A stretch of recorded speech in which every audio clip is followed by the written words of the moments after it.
So good morning, everyone. Thank you so much for joining us this morning. My name is Robert Jatu, the CEO of Chartered Institute of Bankers Ghana. We are delighted that you could join us this morning for an important conversation on from rural banking to community banking. And for us at Chartered Institute of Bankers Ghana, the mandate we have is to promote the study of banking, but also regulate the practice of the banking profession.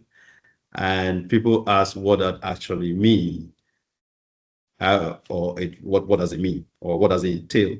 And we've distilled that to mean three things. One is developing trusted professionals. Two, putting ethics, professionalism, and sustainability high on the agenda of banks and bankers. But three, being a thought leadership and talent engine for our country. And so for today, this webinar forms part of that thought leadership agenda to bring some understanding, awareness, and to educate on recent reforms, particularly relating to community banking. And for all of us who have been in this space for a while, we know that the banking sector has gone through a number of regulatory reforms, and the recent being the community banking reforms. And so today we are delighted to have all of you join us. We do have two parts to this conversation. One would be a presentation led by Dr. Seth Kwame, who is at the Bank of Ghana, directly leading these reforms at the central bank. We also have the CEO of ARB Apex Bank, or now Apex Bank, who will be part of the panel conversation. That will be the second part of today's event. But we also have, we are privileged to have the board chair of Manya, let me get the name right. The board chair of Upper Manya Klo Community Bank, Dr. Naki Kumsum. And we have Lucy Opoku Arthur, chartered banker, who is also the CEO of Kwewu Praso Community Bank. And we are so delighted that you could all join us, all of you joining us from wherever you are joining us from. Let me say good morning, good afternoon, or good evening to you, depending on where you are joining us from.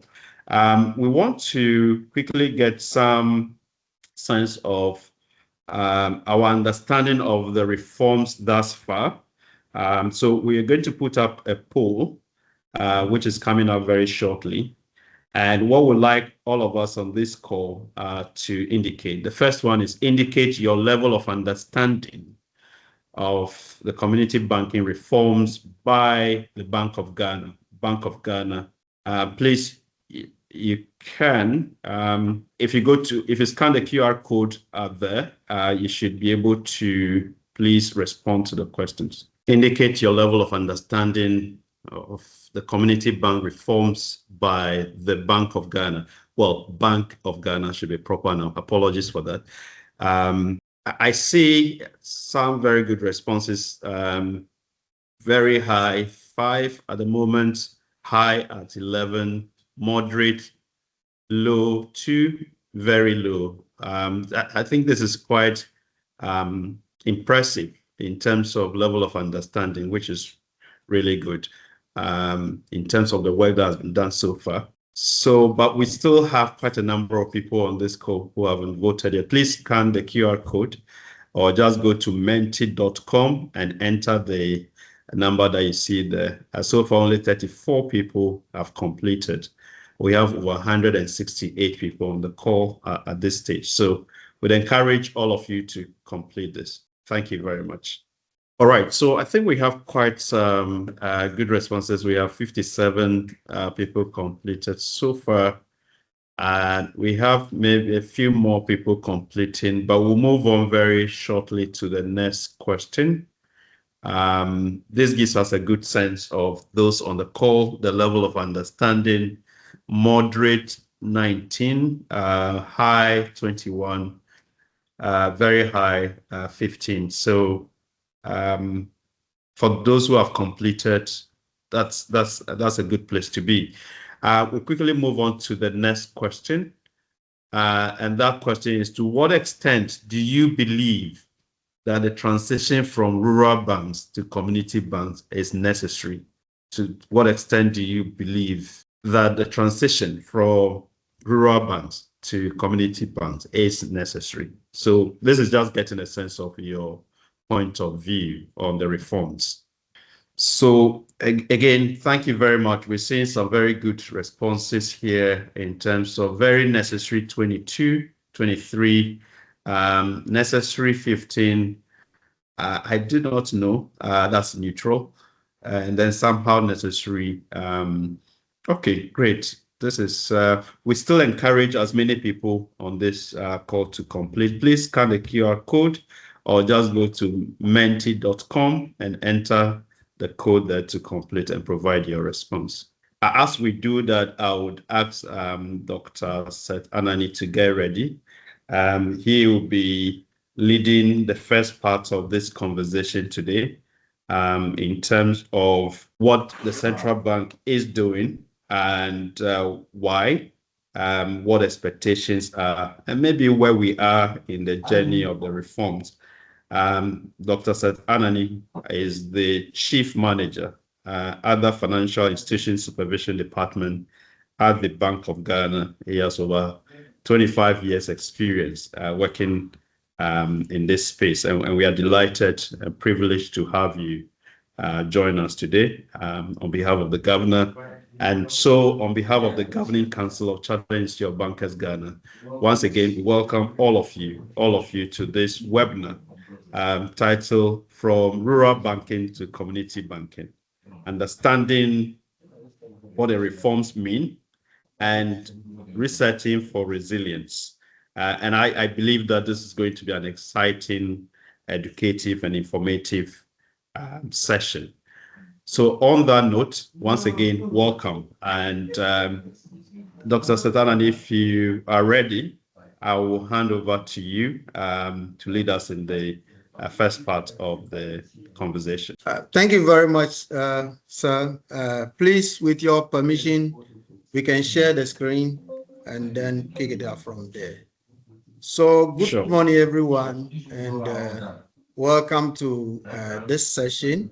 We have a simple role to play as part of this knowledge sharing, and our role is just to share what we've been doing so far in respect of the change, the transformation that is happening in the community banking space. To be specific, I like one of the words you use in your advert where you say you want to move from awareness to understanding. So technically, what I will be doing is that most people might have been aware of the reform. The idea here is just for them to move from that awareness to some understanding of what challenges necessitated this change, why the change itself, how we are implementing the change, and eventually, so name change and so what. And then we will move to see how we can achieve resilience as you have put it. So I just want to be sure that you can see my screen all right, very okay. Yes, I confirm that we can see from our side, and I do hope that others on the call, on the webinar can see it as well. Okay. Having that said, that thank you very much for the opportunity. I just have to say that I'm doing this on behalf of my directors, the bank and my directors. The governor gave approval for it. So every good thing that we said on this platform belongs to him. The errors and omissions are mine. I work directly with Director Desmond and Mr. Ishmael Adams, who is the Director of Banking Supervision on this project. And so I'm speaking rightly on behalf of them, and I appreciate my colleagues that have helped me put everything together. So thank you very much. I guess we can start on that note now. So the bank this year has, as you rightly said, introduced a reform in an entire sector which community banks are part.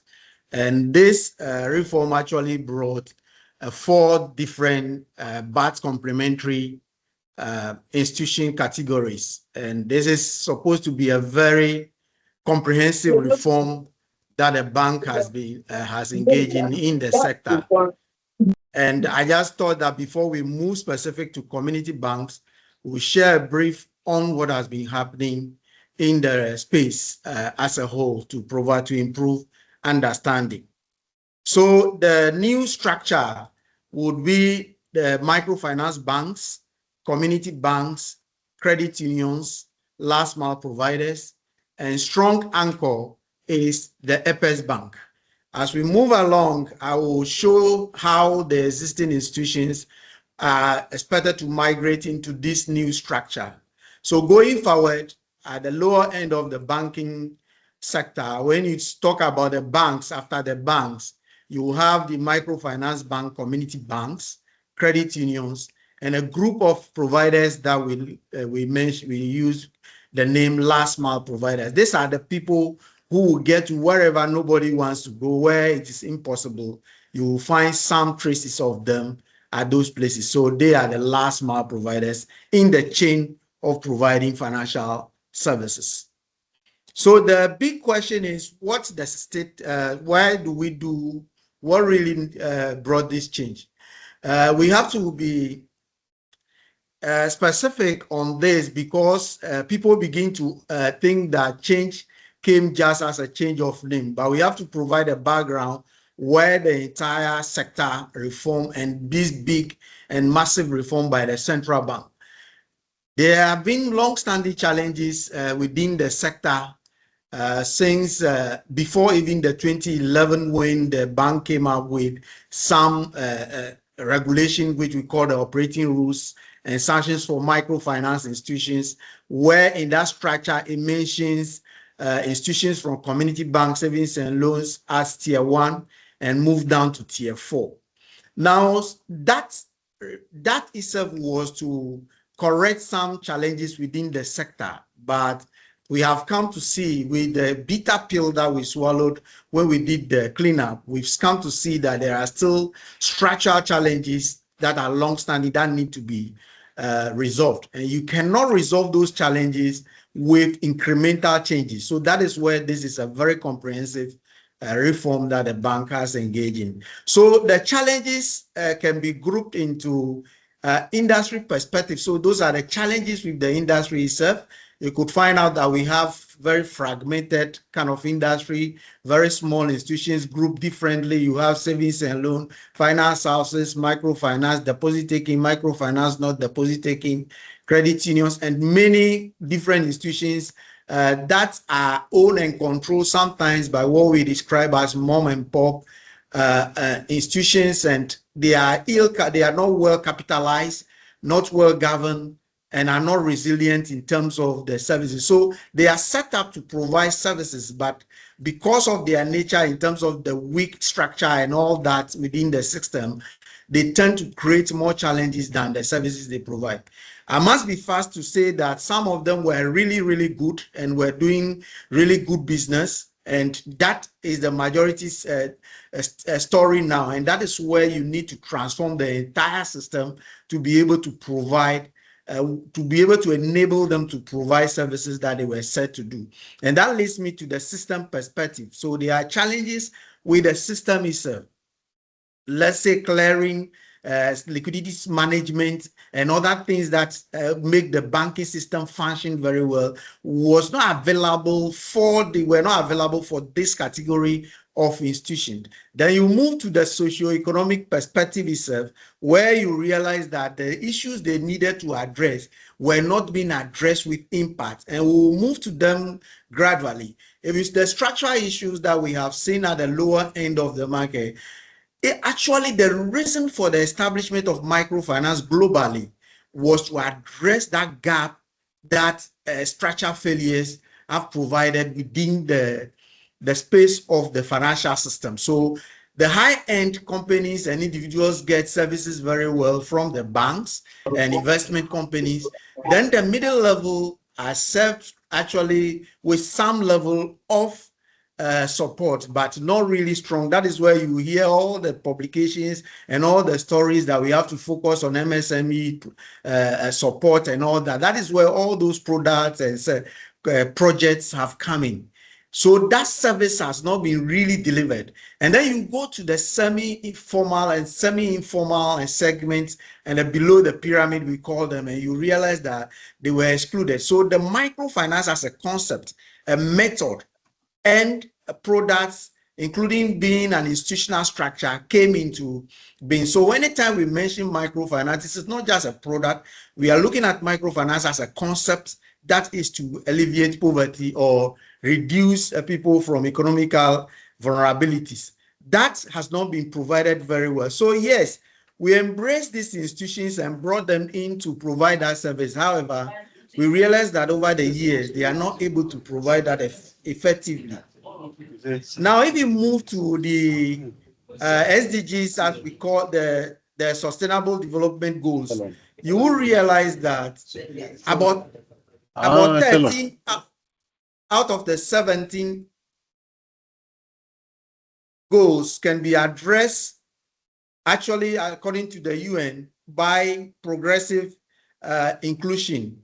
So the target for 13 of them out of the 17 is really if we really include our people. And who are the people? The first major institutions that can provide that financial inclusion. Those are the institutions that provide the services to this bottom of the pyramid, as I mentioned. But we realized that, yes, we have made progress in terms of inclusion. So if you look at our inclusion data in Ghana, we have moved very fast in terms of where we are now, over 80% thereabout. But the question we have to ask is that inclusion with impact? Is it really with impact? Is it just account ownership, a mobile service, cash reception, where the person can have access to a mobile wallet and is integrated into the banking system, so it's included? Is that what we really want, or we want it with impact? So we begin to ask those questions. And when we ask those questions, one of the things we look out and saw was that if you say inclusion has increased, it has to go with the corresponding poverty alleviation, because inclusion is actually the tool to remove poverty. However, we've seen in Ghana where our inclusion has increased in terms of the number of people who have access. However, number of people living in extreme poverty, according to the reports, have increased, as we can show by the slides as you see. Now, so what can we do to make sure that people have impactful access that can come not through account ownership? Account ownership is good, is great. Mobile access is great.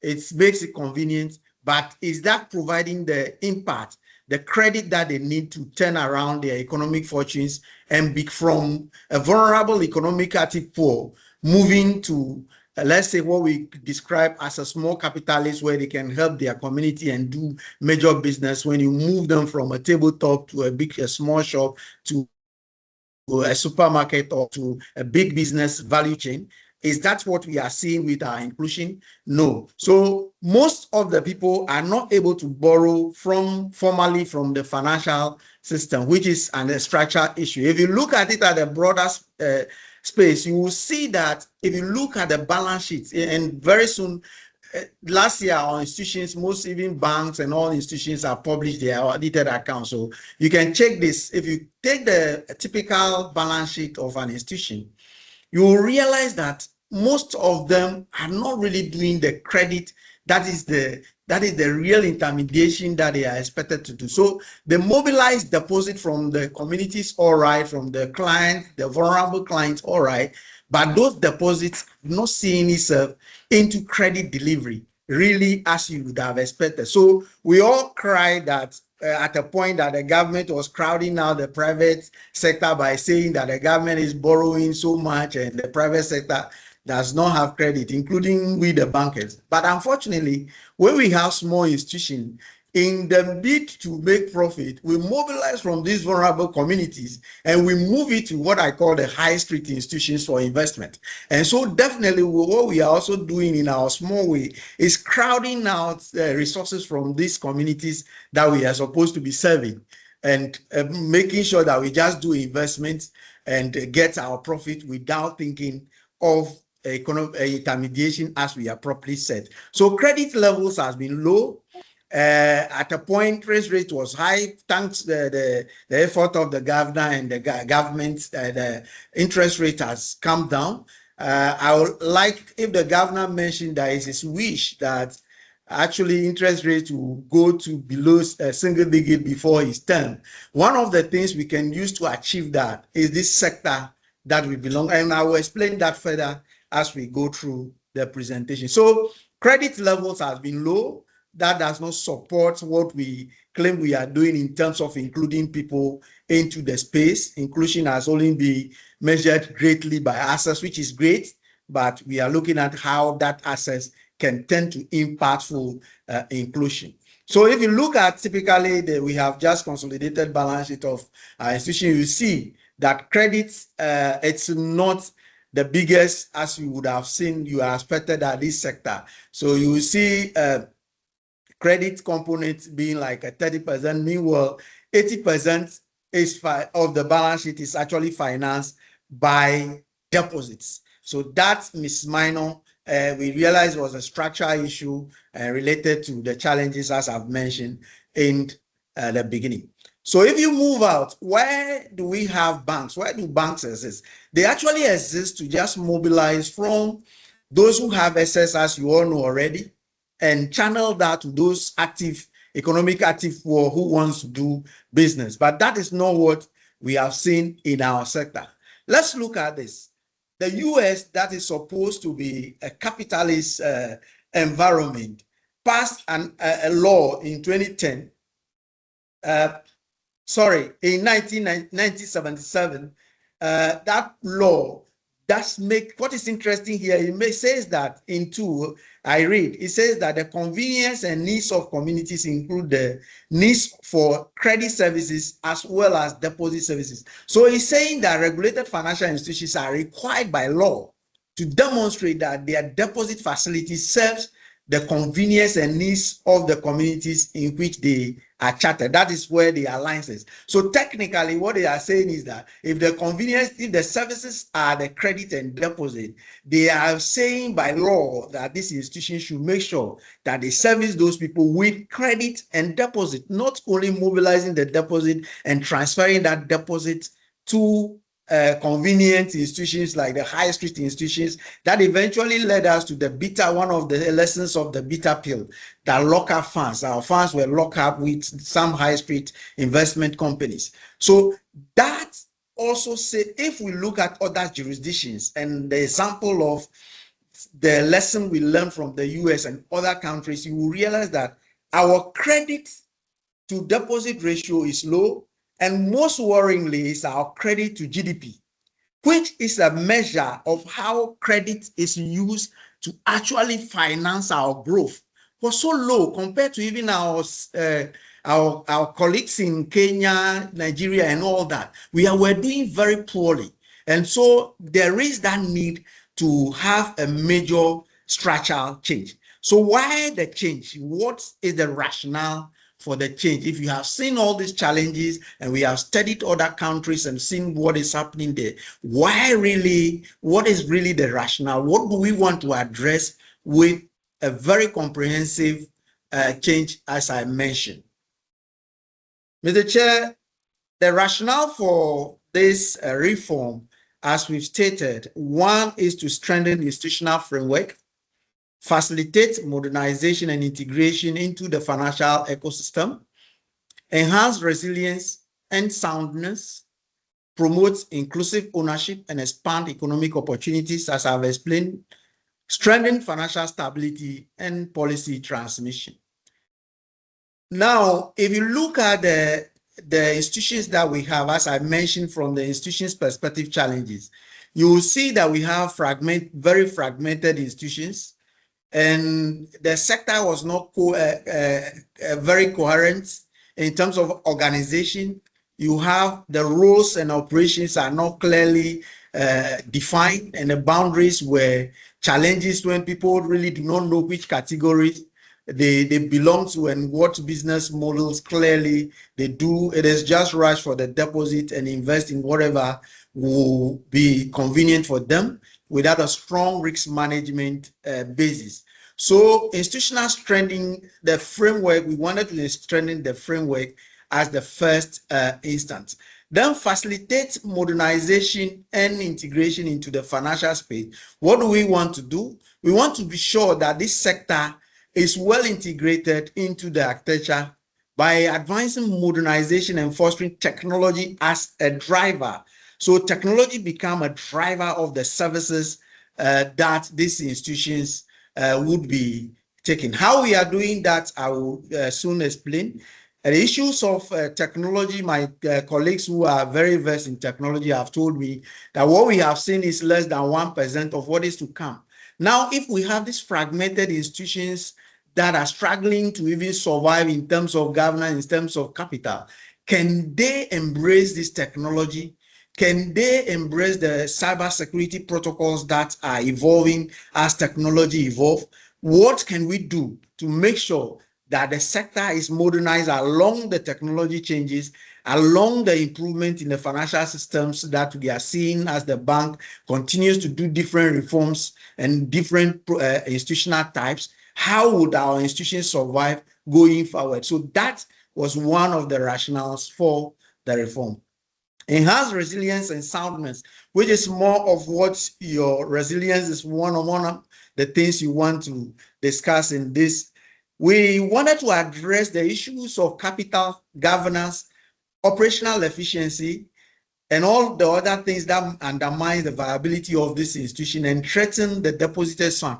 Like I explained when I was explaining the institutional perspective, I mentioned that they were set up for a good purpose to support these businesses to grow. However, if they are not managed well, if they are not well capitalized, they are not resourced in terms of risk management, they become threats to the depositors rather than an institutions that support their growth. And so this reform seeks to make sure that we enhance the financial strength of this institution, their governance standard, risk management practices, as well as in terms of regulatory and supervisory standard. This is very important for me because if you look at the narratives that we have seen in the media, they have been focused on capital, capital, capital. The list of the things we have focused on is really capital. So what else do we want to do is to promote inclusive ownership and expand economic opportunities. Like I said, if these institutions are managed well, then they will be able to expand and employ more and create business opportunities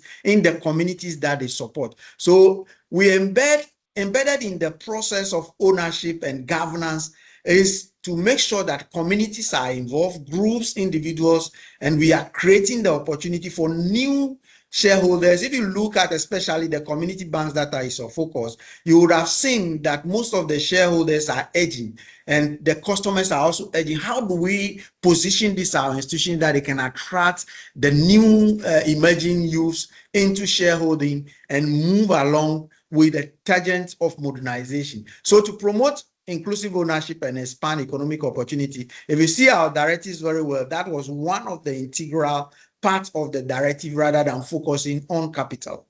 Strengthening financial stability and policy transmission. So every time, every other month that the governor mentioned they do the economic, the monetary policy, and they mention the issues and the projects, the future and all that. It has never been clear how these smaller institutions participate throughout that very effective policies and very elaborate policies that comes up. So we want to ensure that all the microfinance category of institutions contribute effectively in the transmission of the monetary and fiscal and financial inclusion policies. Government comes out with very laudable projects, but the projects are scattered around different ministries and institutions. What is the central focus where we can trace the benefit of those policies? We have not seen that. So this reform is to be able to address that going forward. How are we implementing this? Because we already have some institutions. The primary transmission, the transition of these institutions is to say that all those that are savings and loan finance houses, deposit-taking microfinance and microcredit ones will move to a microfinance bank. Then the community banks have a straight path of community bank.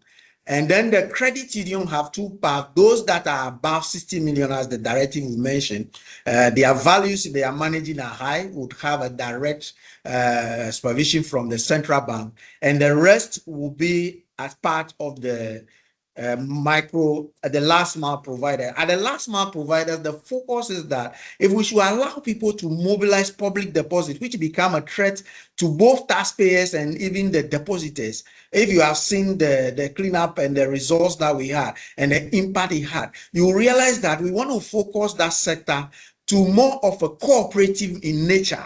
So the institutions that will be there will be organized more in associations and in cooperatives that will make sure that there is a check and balances at the association level, at the cooperative level, to ensure that we reduce the impact on the public and the taxpayer.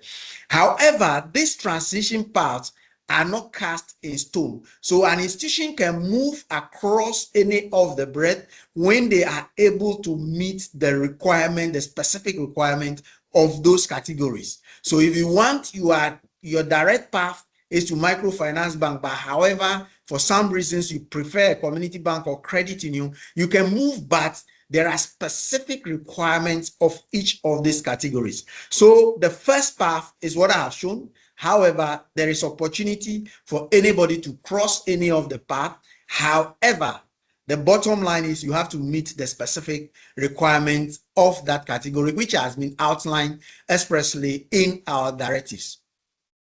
So let's move on to the permanent tension. Why some of the requirements in terms of capital, in terms of risk management, in terms of governance, strong governance, as I have mentioned, being the focus of us moving institution to the new era that we want to do. There has been a permanent tension in the space. If you know the risk taking and staying safe and sound, there has been a permanent tension among that. Do you take risks? What level of risks do you take and remain productive and make profit for your owners? If you are private profit-seeking institution, well, how do you take the risks and do that?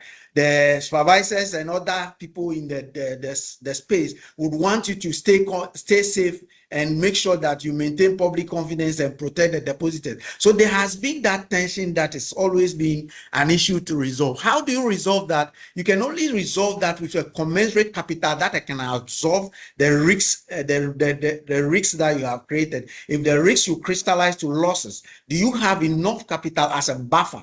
Capital serves as a buffer in the banking space. Do you have enough capital in the form that is required to be able to absorb those losses? If you do not have the needed capital, or you even have capital, without good governance and risk management, capital easily wiped out. So do you have the robust governance system where you can support the growth and support the risks that you are creating? Remember, risk management starts at the governance level. So how sound are your operations? Are they well controlled and governance within the space, so that the space that we allow you a key to? And I mention this always, that allowing an institution to work in a banking space is similar to you giving your key to a stranger to come into your house. You are traveling to do some business somewhere, and a stranger meets you on the way, or even somebody you know coming to work in your house and says that, leave your key for me for the 1 week that you are going. I tell you, if you are driving on a highway and you have a camera in the house, you will be forced to be looking at the camera to see whether he's not trespassing somewhere. Why? Because the issues that you have mentioned, some in your advert, of ensuring integrity, trust, and accountability are the issues. You want to be sure that whoever comes in is able to ensure that you are safe, your resources are safe, that your environment is protected. And that is what the central bank world over does. And so the central banks only get a comfort if you have good capital, you have good governance, and your risk management and operations are sound. So those are critical things that we thought will move us to the next era. So we changed community banks. And the question people ask is, and so what? This actually requires some reflection.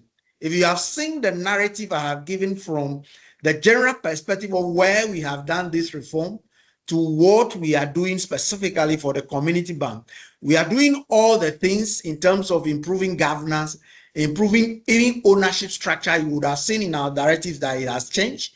We are looking at how the risk management and control and sound operations can be improved. After all that, we complement that with a name change. If you listen to when we did the launch and the governor's speech, he mentioned that we are creating this institutions are the institution for the people, by the people, for their service.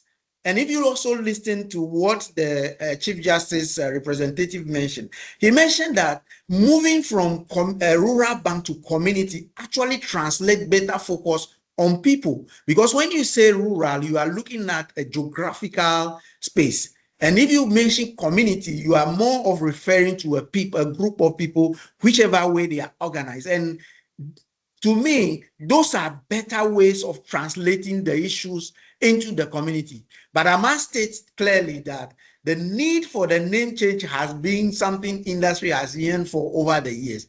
But where now? And so what? You have changed the name and so what? Let's reflect briefly. I'm sure most of you, if you are a generation before myself or my generation, you would have seen this and remember what this place means. I'm sure you will be wondering whether this same place is this when we reflect on this. If you look at the first one we have shared, the first one I have shown, and you move to here, you can tell me what exactly are we doing, what is actually happening. And then you move to a next stage where you see this as this. And if somebody tell you this has been the same place, if you have not seen it before, you have not been in that generation, you wouldn't believe it. But this is how institutions or environments evolve over time. And I tell you, a few years to come, of the next 50 years to come, this place will not look the same way like this. We may be having the subways and other trains in the sky and all of them happening at the same place that has been in this state before.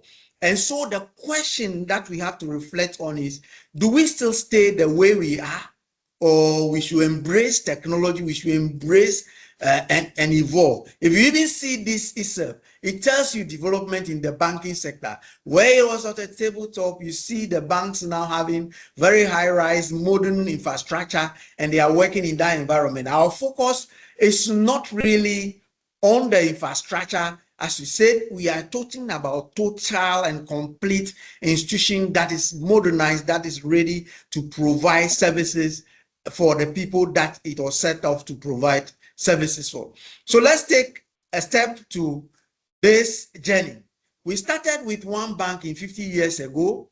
We have moved to 147 banks with over 1,000 branches serving 8 million customers and above going. And it is growing very fast. The question is, do we still stay them the way they were formed and the way they started in the one, when it was a one bank, or when the concept was unitary bank along that same line? Or do we move beyond that? So this has been the history of the community banks up to now. Let's see, what do we expect in the next 50 years? The next 50 years, new issues have emerged. So the time we created the first community, the rural bank, the idea was to serve a specific need of making sure that the people within the remotest area where economic activities are have opportunity to participate in the banking space. Now, going 50 years after that, the new challenges that are emerged is that even in the urban areas, there are people who do not have access to convenient financial services. It will surprise you that some people live behind a banking building, but they have never had opportunity to enter that bank once because they do not feel belong. But if we have these institutions that can leverage on their relationship with the communities, and that has been one of the best initiative the government of Ghana and the Bank of Ghana has ever engaged in the past 50 years, to be sure that our people are included not only as customers, but as owners who share in the dividends and the progress of the institution.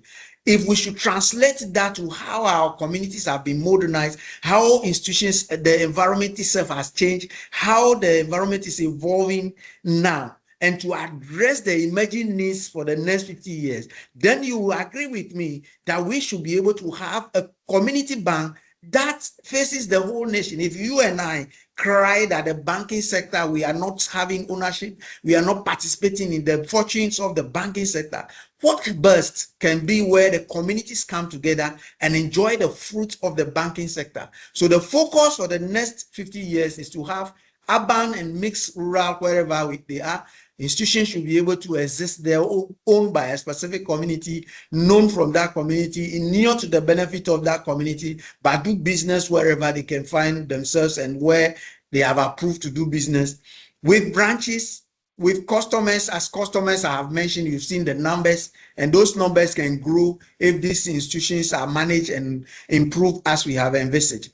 And what will we see at the end? There will be a big socio-economic impact. As I've explained, if you really want to see the multiplier effect within the communities, credit will start the chain. And if you look at the GDP to credit, as I've explained, which is very low, we can improve that. And by doing that, we then enhance our economic fortunes as a group of people within the country. And so the next 50 years, we envisage both urban and rural institutions, communities having modern, well-functioning, very efficient, well-capitalized, well-governed, and well-managed institutions along the chain, and they ensure that our communities have the social economic impact that they can have. They embrace technology, and so if the various important initiatives of governments or institutions are starting, you do not need to carry money to the community, to the farm gates to go and do business.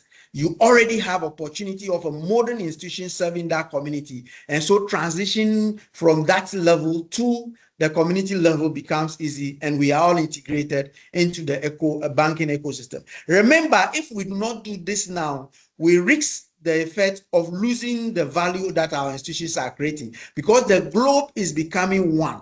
And institutions with well-capitalized, well-governed, with all the structures are easily coming into the space. And if we do not position our institutions to take care of the next 50 years, they will lose out, and our communities will become excluded from the ownership of the space, as we have been crying. So the future is to have modernized and integrated community banks, well-capitalized, well-governed, with good regulation and supervision outlook. How do we do that? In terms of the community banks, as I've described, as Governor mentioned, the bank of the people, by the people, for the people, is to be sure that they are rooted in the local institution, combining regulation and supervision and community identity. So they are not only customers of those institutions, as I've explained earlier, but fundamentally, we build a modern institution that is with proximity, that provide convenience, and the people participate with purpose. In terms of modernization, we are moving from transaction products, urban competition, and compliance focus, where we just give a product to them through a transition, to a more relationship-focused banking, solving real problems within our communities, and becoming locally relevant and purpose-driven growth. If you see that across the world, that is how financial institutions of this nature are structured. So community banks will integrate with the market, farms, associations, households, and enterprises within the community. And they are well embedded within the community with appropriate technology and efficiency. That leads us to the integration into the whole banking system, that the banks absent from everyday payments and becomes institutions of everyday economic activity, that the payment relationship are anchored with deposit loyalty and deepen account engagement, and that they are retained not only as clients, but significant transactions are created with relationship, that they participate in the payment systems that is growing with proper data availability, that governance must shape their performance. So if you look at it, even before we do the change of name, even before the commemoration and the change of name, you see that we already started improving the governance through the corporate governance directives that you have seen that we have implemented over time. We will enhance that as we have promised within the directives, and that management will implement both strong operations as will be directed by the well-governed direct board of directors, and staff will be able to execute daily transactions with precision and with efficiency. If the top, or like we said in our local palace, the fish will always spoil at the top. So when we take care of the governance, then it will translate to the staff efficiency as we expect in the next 50 years. Now, capital, like I explained already, provide the opportunity for the buffer to absorb losses. So that is where you will see that we do not do all this without looking at the capital. We are aware that these institutions are integrated in the community and have a strong, what we call strong social capital. So if you look at their capital compared to the microfinance banks, you will see that their capital is far lower. It is because they have that social capital embedded in their operation. We want to harness that. We want to get the entire country provide that social capital and make sure that we increase their risk management, market risk management, and that capital that we have mentioned will be commensurate to absorb losses, and depositors are protected. So capital, like I mentioned, there is a social capital and there's a cash capital. We have increased the cash capital. The social capital, they will improve when their operations are improved and they are efficient and attract the modern youth and all the communities into space. Then that will provide a good balance for the community banks to ensure resilience as we are looking at. They will be able to use savings to create deposit and do the intermediation and do the local lending and increase economic growth at the local level. And they will avoid passive balance sheet drift, where the mission drift that we have tried about, they will be able to exit that mission drift and ensure that idle funds are seen into investment into community credit needs and better serve the local people for the survival of the communities and making sure that the communities are transformed from the need-based to a market base where they can provide services and ensure that we reduce even urban drift in terms of what currently the situation is. Before, we were, as part of the regulatory measures, more of rule-based, but we are moving to principle-based. So we are not doing these transitions only at the institution level. We are looking internally, and we are improving our supervision in terms of the risk focus, forward-looking, and internal quality purposes, and ensuring that governance and controls are effective in reducing the risks that these institutions are working on. So embedded in all this is ensuring internal quality and that they become more visible and more consequential to the economic development in the areas they are operating.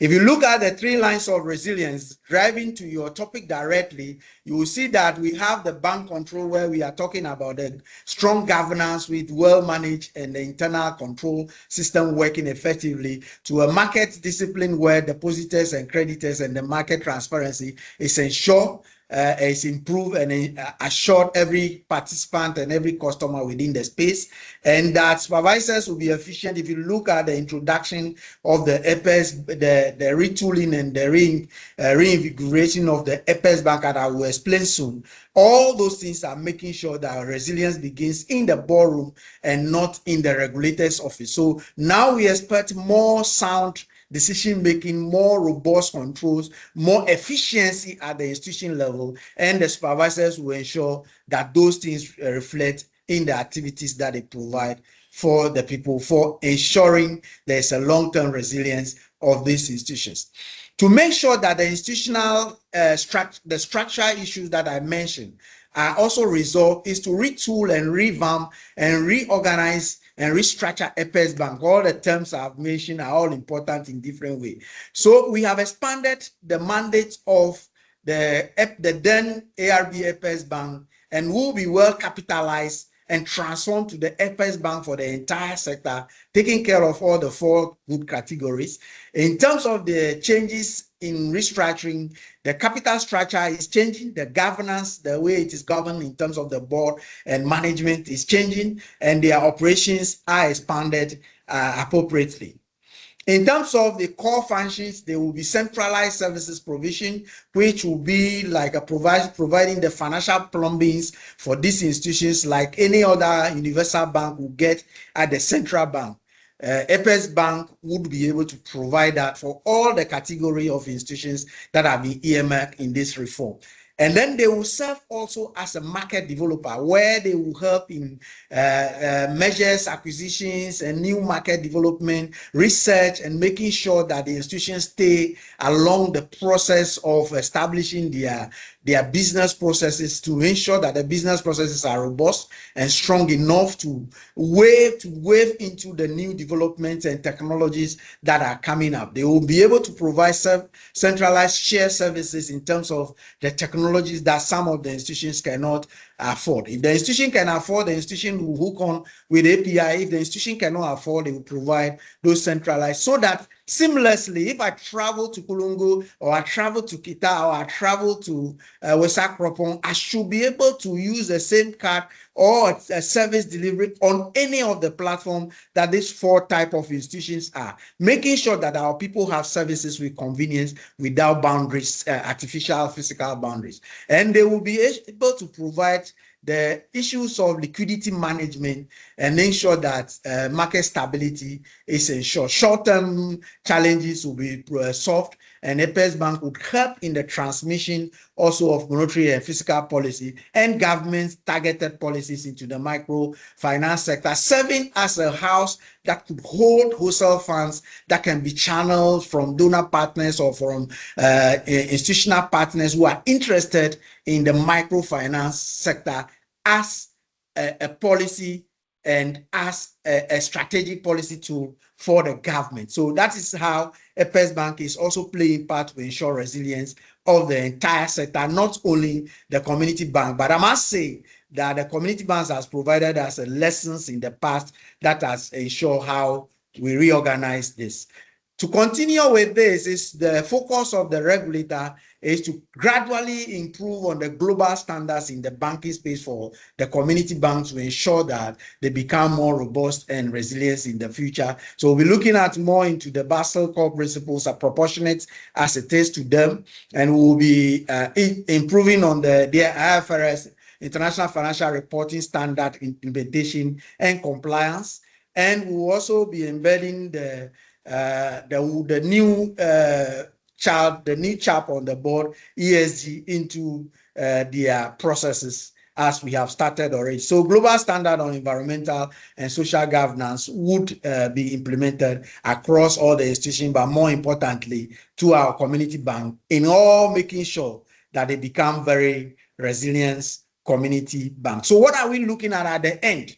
What do we see? If you really want to see whether this reform impacts and that is community banks become resilient, the use of the rebranding and new capitalization to reform the institutions into a core local bank. So why is it that we cannot see one community bank that has branches and superimposed in the environment side that every Ghanaian is proud to go into that community bank because it is well governed, it is well run, it's efficient and effective in service delivery, so that we can do business with that, or they partner with any of the universal bank at that high level to do business when they have all the resources to do that. Why do we still hide them in a rural area or so perceived rural area, which is has transformed to a modern community than it was in the 50 years ago? So we want to use this rebranding as an opportunity to even attract the youth and the new generation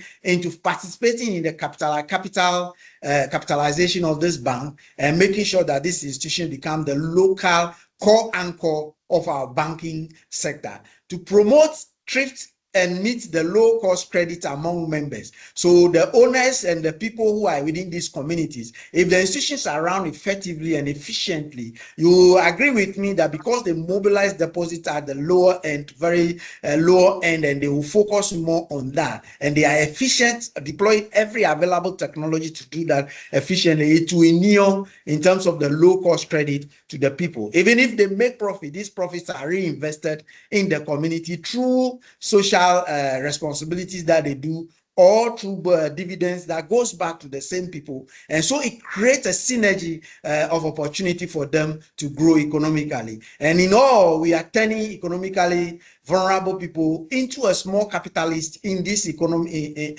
lower end of the economy, to be sure that our local people can grow to become small capitalists that relieve the government from the cry of poverty and make sure that they are able to participate in the economic development and the growth that the country is experiencing as we progress. As a way of implementing the entire reform, I share this just to assure you that we are on time, Mr. Chairman. These activities that are highlighted has all been done.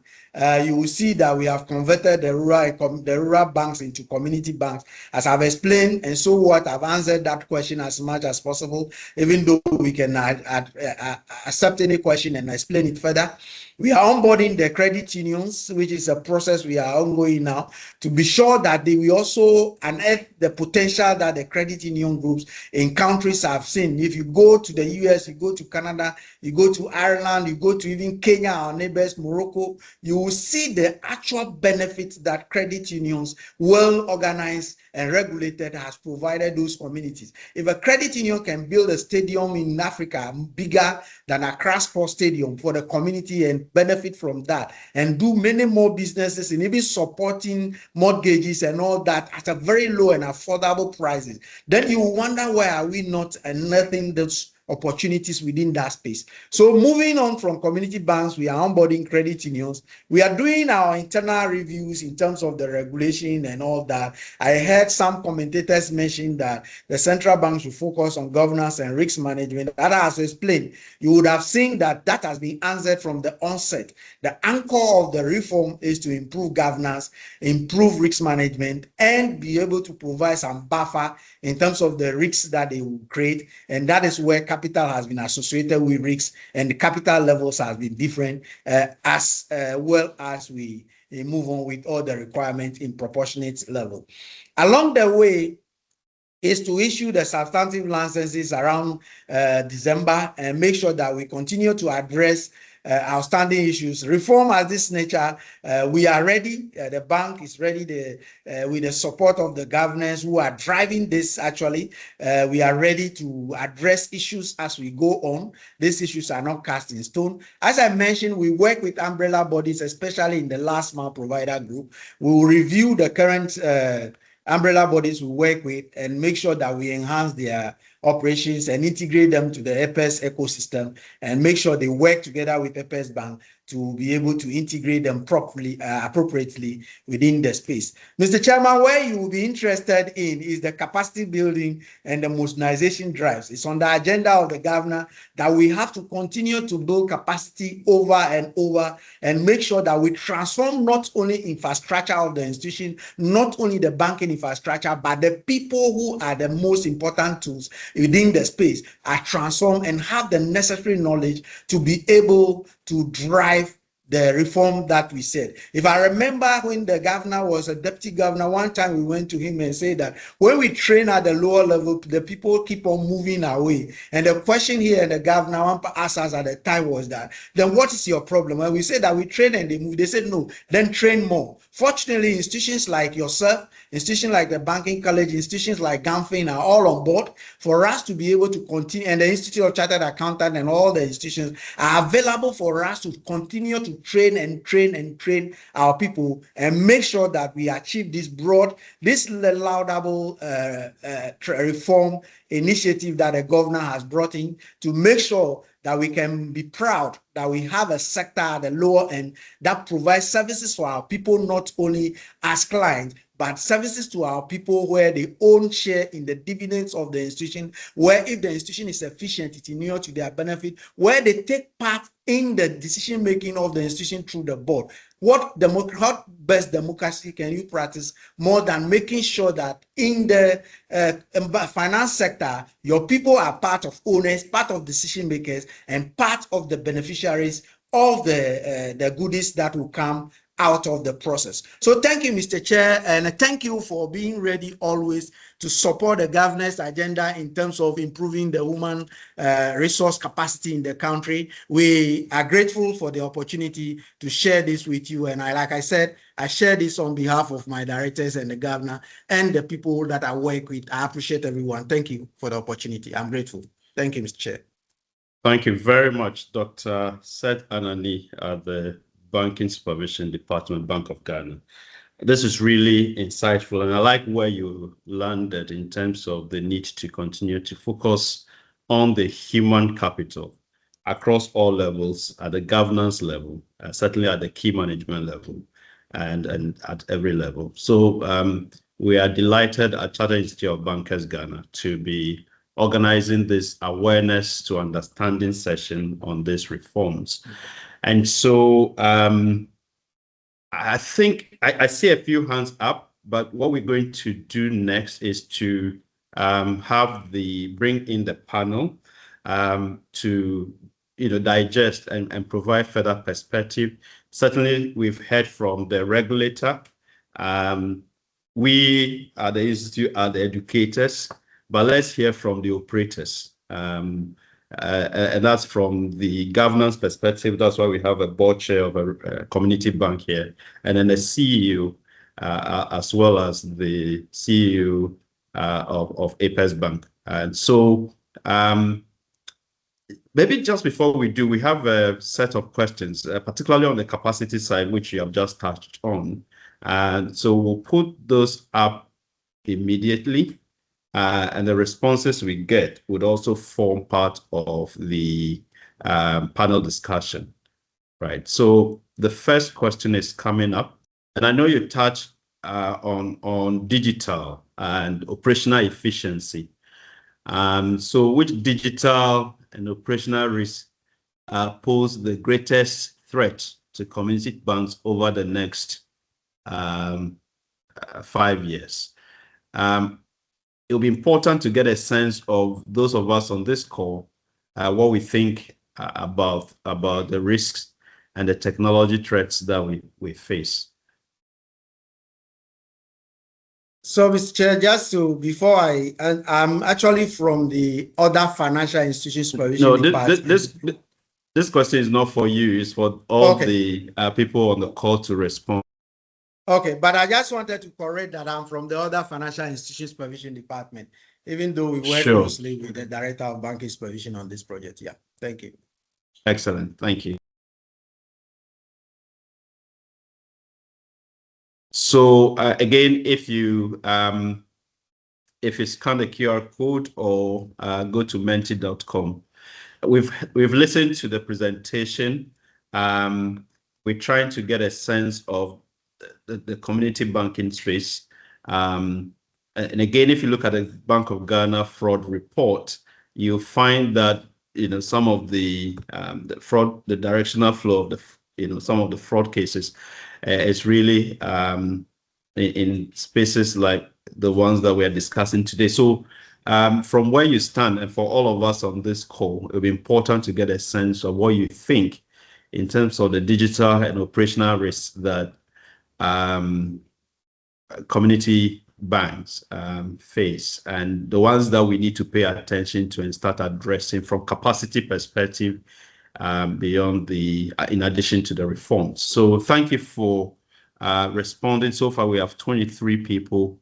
I see quite a number of people trying to respond, which is great. So we'll give a few minutes for the responses to be given. So you're selecting your top 3. And so I see digital banking fraud as a key risk that we need to pay attention to. Weak IT infrastructure as one that we need to pay attention to as well. Cybersecurity, definitely. Digital skills gaps. Okay, so that's on the people side. Third party and fintech risks. Okay. Data protection, very important. Business continuity. Okay, so we'd encourage as many people to complete. Please just select your top 3. All right, so I think we would move on, maybe take the last poll and then we bring the panel in. And the last poll really is what types of professional development, i.e. capacity building initiatives, if you like, will have the greatest impact in these reforms as we look at the community banks' performance going forward. So what types of professional development initiatives or capacity building initiatives will have the greatest impact or create the biggest value for community banks in terms of their performance going into the future? So again, would ask you to scan the QR code or go to menti.com and please complete this for us. So we have risk management, we have credit, lending, professional certification or qualifications, we have cybersecurity. So quite a number of options in terms of what may be needed in terms of building capacity as we implement these reforms in community banks. So again, would encourage as many people to complete this for us as we go into the panel discussion, which will take us maybe the next 45 minutes. Great. So I see quite a number of responses on risk management, ethics, and professional conduct will be very key. Digital banking skills, very important. Senior management or CEOs, leadership training programs. So this is really helpful. Would encourage as many people to complete this. So we have actions that we can take post this webinar. And I'll be coming to you, Curtis, if you don't mind me just calling you by your first name. That's okay, Robert.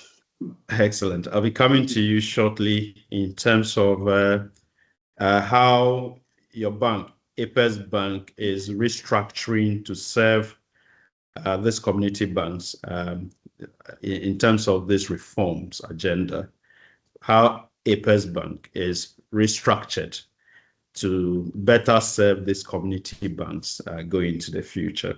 That's the first question I'll be coming to you on the back of the presentation that has just been done. Thank you.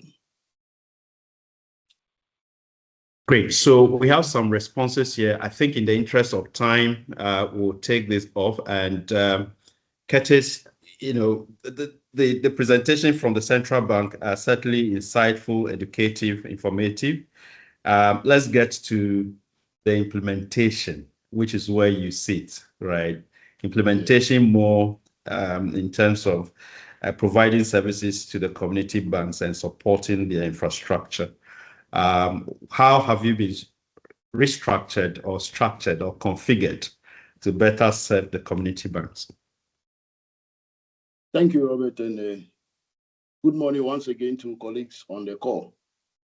So Apex is undergoing restructuring, as Dr. Anani has informed us this morning, and as we have done over the past few months.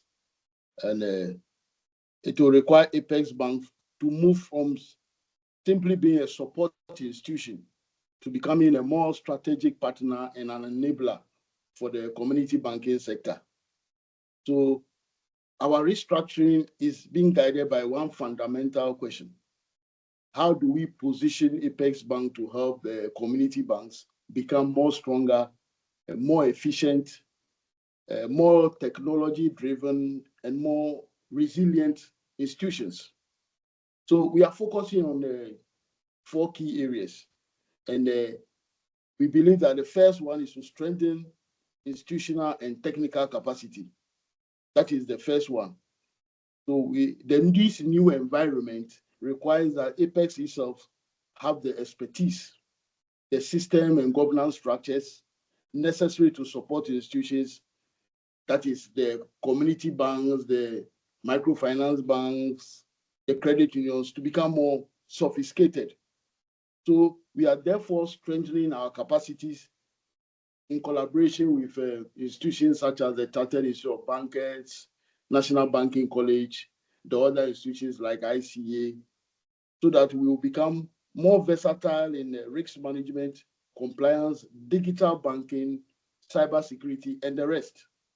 That's the first one. And the second one, we want to deepen our technology and shared services role. So our community banks cannot independently invest in every technology, security system, and the specialized function that the modern banking requires. So the Apex Bank will create economies of scale by providing these common platforms so that our other sister institutions coming can also plug in so that we can share the infrastructure, the technical support, and the specialized services. On the third one is to strengthen our supervisory and capacity building support. So we have the view that community banks are at different stages of readiness. So our approach, therefore, is not one size fits all approach.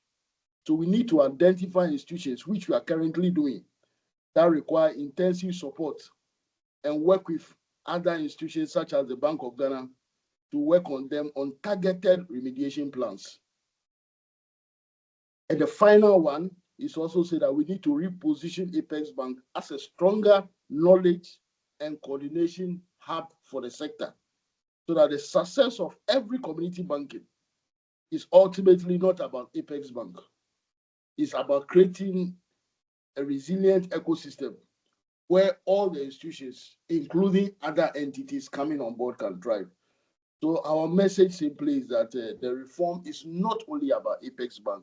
It is something that the community banks, microfinance, credit unions, and the last mile provider, we are all in this together. So with our collaboration and frequent interaction with the regulator that is moving this process forward, we can all have a successful reform. Thank you, Mr. Chairman. So thank you very much. And that's really comforting to know in terms of the 4 priority areas that you've touched on. So I'll come back to you shortly, but let me go to Dr. Naki, who is a board chair. I'm sure if you're a board chair of a community bank at the moment, you have a number of things that you have to be working on very assiduously. One, of course, the regulator talked about governance. Certainly your economic capital will be important, but also your social capital. I just want to find out from you, Dr. Naki, higher capital and strong governance are expected.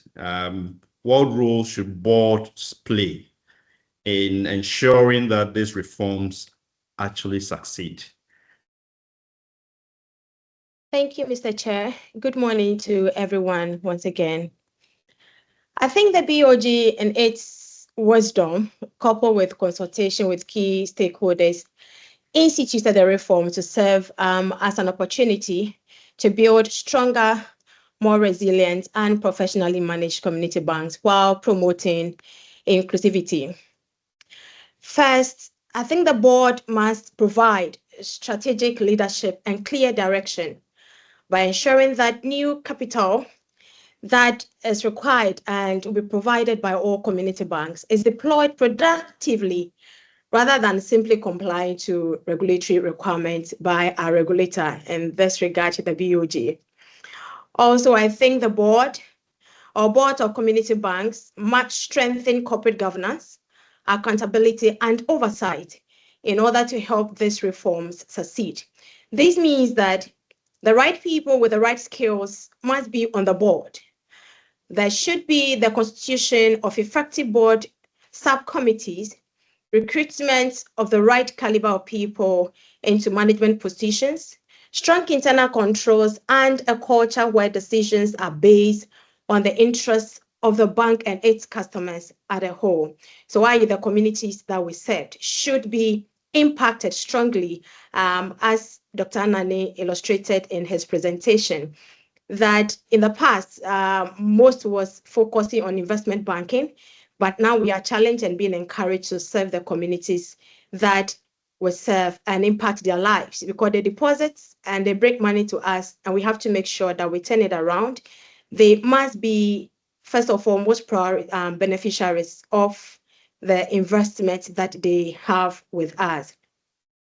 Boards also, I think, in an attempt and what to do to succeed, helping the reforms to succeed, the board must also strengthen risk governance. That's to say that capital provides a buffer, but good governance ensures that associated risks are properly identified and controlled. The board must also pay particular attention to credit, liquidity, operational technology, cybersecurity, fraud, and concentration risk, amongst others. Boards of community banks, I believe, must ensure that the reforms translate into better institutions and better outcomes for customers. Because without the customers, of course, then we don't even have a business. So they are the main reason of our existence. And so this reforms is more targeted of how our institutions will become more better and also having a better outcome for our customers.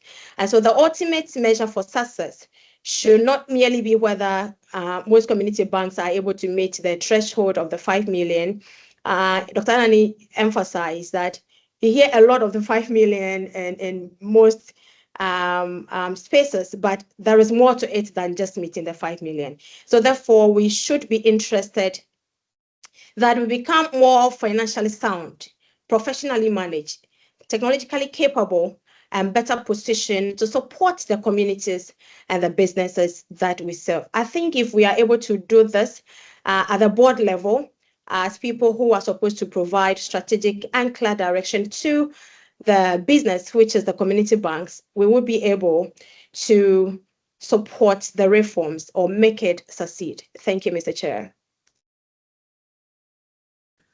Thank you very much. That's really insightful, clear direction, clear leadership, but also ensuring that the right people with the right skills are in charge. And so thank you very much. I'm sure from an operator's perspective, as a CEO, going through these reforms, there must be certainly some challenges and also opportunities that would excite you. So let me go to Lucy. From an operator's perspective, where you sit as CEO managing a community bank, what opportunities do you see? What opportunities excite you most about the reforms? And certainly, what challenges must we pay attention to as well? Thank you so much, Mr. Chairman. I would like to say that rural community banking has really helped or contributed a lot to the growth of Ghana economy. Rural or community banking, which now is Community Bank, started about 50 years ago, and then it started in the year 1976, and this year we are celebrating our 50th anniversary. Fortunately, it has coincided with this reform and is a step in the right direction. What excites me most about this reform, first, is the change of name. Previously, people were having the perception, and even now, that rural banks are from rural areas, they are small banks, and therefore cannot handle their businesses. So even the SMEs that we serve, at times it becomes difficult for us to bring some of these businesses, and then it doesn't help us to grow as expected. So I believe with the name change, gradually, that mindset will be off, and then people will be able to understand community banking and then give us the room to work with them. Then secondly, is the capital increase. I believe that the capital increase is going to strengthen the capital base of community banks and then makes us very resilient. We'll be able to disperse more loans to the people within our communities to improve their businesses. It will also help us to come on board with technological innovations, electronic platforms, to be nearer to our customers and be able to serve them and serve them well and give them the convenience that they need. because if more funds will be able to undertake some of these projects to be able to help community banks serve the people in our community very well. And another one is the opportunity for new investors to come on board. Now, with the coming on board of this new capital from 1 million to 5 million, community banks have adopted various strategies that we are putting on board to sell our shares, to bring more investors on board. So strategies like getting in touch or engaging individual high net people in our communities. And when you get to them, you talk to them about community banking, explain certain things to them, they get to understand the work better. A lot of them have purchased our shares and now having investment in community banks. Then we also engage chiefs and opinion leaders. All these people are getting the understanding and they are coming on board. We also do education, visiting to churches, neighbors, and it's yielding positive results. So currently you could see even some of the banks have made their 5 million, others are still on course. So we believe that this move will help even the youth to come on board, purchase our shares, and then grow the community banks. Thank you. Fantastic. Thank you, Mr. Chairman. Thank you for I'm sure what you've said must be music to the ears of the regulator, precisely what they are trying to achieve, right, in terms of ensuring that we serve our communities. But are there challenges that we need to pay attention to as well? All right, thank you. So challenges with community banking, first of all, I will say funding. You know, community banks are there to drive financial inclusion in our various communities. And then we need cheap funds to be able to disburse to the people in our communities lower rates so that we can be able to serve them better. So funding is key. So I'll plead with BOG and all the necessary stakeholders to come on board to support community banking with funding so that we can be able to give more to the people in our community. They need loans, facilities to support their business, especially the farmers. During the farming season, they come up seeking loans to buy fertilizers, to buy inputs for their farmlands. So we need funding to support the community banking. The next challenge is bad rules. See, as community banking driving financial inclusion, we have to move to the doorsteps of our customers or the people in the community. So with bad rules, it becomes very difficult for us. Breakdown of vehicles, and then it makes our operational costs very high. Also, long distances to serve these customers, cost of fuel and all that makes operational expenditure very high. So these are some of the challenges that community banks are facing. Then also payment of high tax. Community banks are paying at the end of the year 30% of their tax of their profits to GRA, 25% corporate, and then sustainability. Community banks are supposed to give back to the community through corporate social responsibilities. Most community banks, or almost all, we do a lot of corporate social responsibility activities to the community. Coming up with boreholes, construction of schools, hospitals, giving a whole lot of benefits to the people in our community, scholarship to the needy and all that. So if we are paying so much to the government, it becomes difficult for us to generate more to undertake some of these projects. So high payment of tax is another thing that is affecting community banking, which we plead with the government to look into that again and then give us some rebates so that we can be able to serve our people well, give more as loans to the people, and then to grow the community bank and serve the people in our area very well. So these are the few challenges that I will come up with. Thank you. Thank you very much. And I love what you said in terms of serving the real community. But in doing so, there are practical challenges, roads, funding, and all the other elements that you mentioned. So, Dr. Seth Anani, if these challenges are not addressed, we may succeed, but maybe at a slow rate. I'm trying to work out from your standpoint, beyond the name change, which excites, operators like Lucy, who is a CEO. How do we ensure overall transformation of community banks and ensure the success that we are seeking to achieve, especially if you look at that from strengthening financial inclusion at the rural level, but also ensuring ethical conduct and ensuring the stability of the community banks, which is part of this reform. Any point of view to share? Thank you, Mr. Chair, and thanks my panel colleagues for insightful points they have discussed so far. Mr. Chair, in our local environment or our socio-cultural context, names carry profound significance. And so we have to place this in that space. In development cycles, they frequently reflect the nature of the challenges being addressed and the type of solution we pursue. So today, both our economy and our communities have evolved, and we face new economic development realities. So rapid modernization, increased urbanization, rural-urban migration, and greater interconnectedness, and all those things that are happening change the landscape significantly.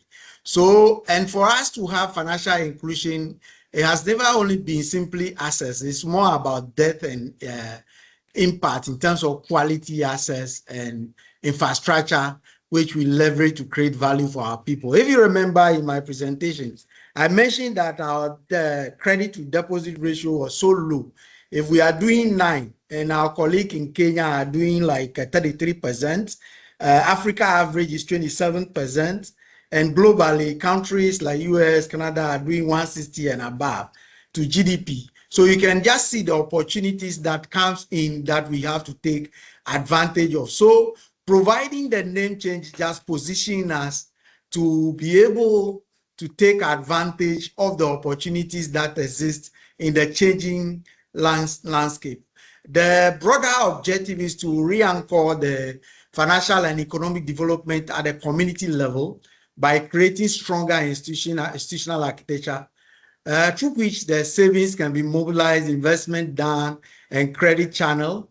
Government programs, like I've mentioned, I can mention several government projects that are done that were targeted the poor households and economically active poor, but are structured in different types of institutions. Our idea in the name change is to make this institution attractive for long term. Many citizens have participated in the banking sector as primarily customers, but they will be attracted to come in and join these institutions as shareholders with a more attractive nature, as she has just stated as part of her point.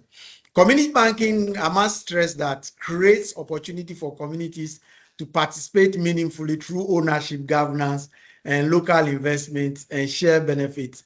And for us, it will be exciting when we create a banking model where the benefits of financial intermediation are more broadly distributed across Ghanaian communities while maintaining the highest standard of safety and soundness and professionalism. So it's not just a change of name, as I've explained earlier.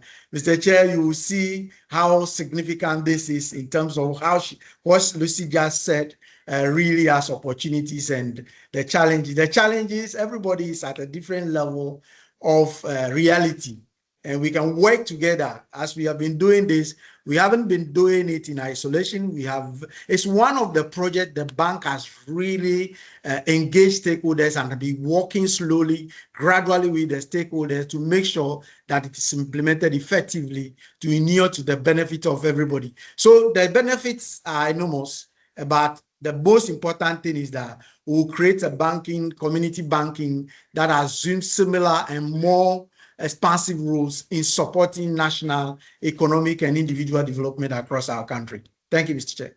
So thank you very much. I'll come to you again maybe at some point, but I'm going to at some point open this up so that we hear we'll take some comments and questions from those who are here listening to us. But let me go to Curtis. Curtis, you listen to the challenges that operators, and of course, if I assume that Lucy speaks for all operators, the challenges that she's just enumerated, what support mechanisms are you providing to ensure a successful implementation?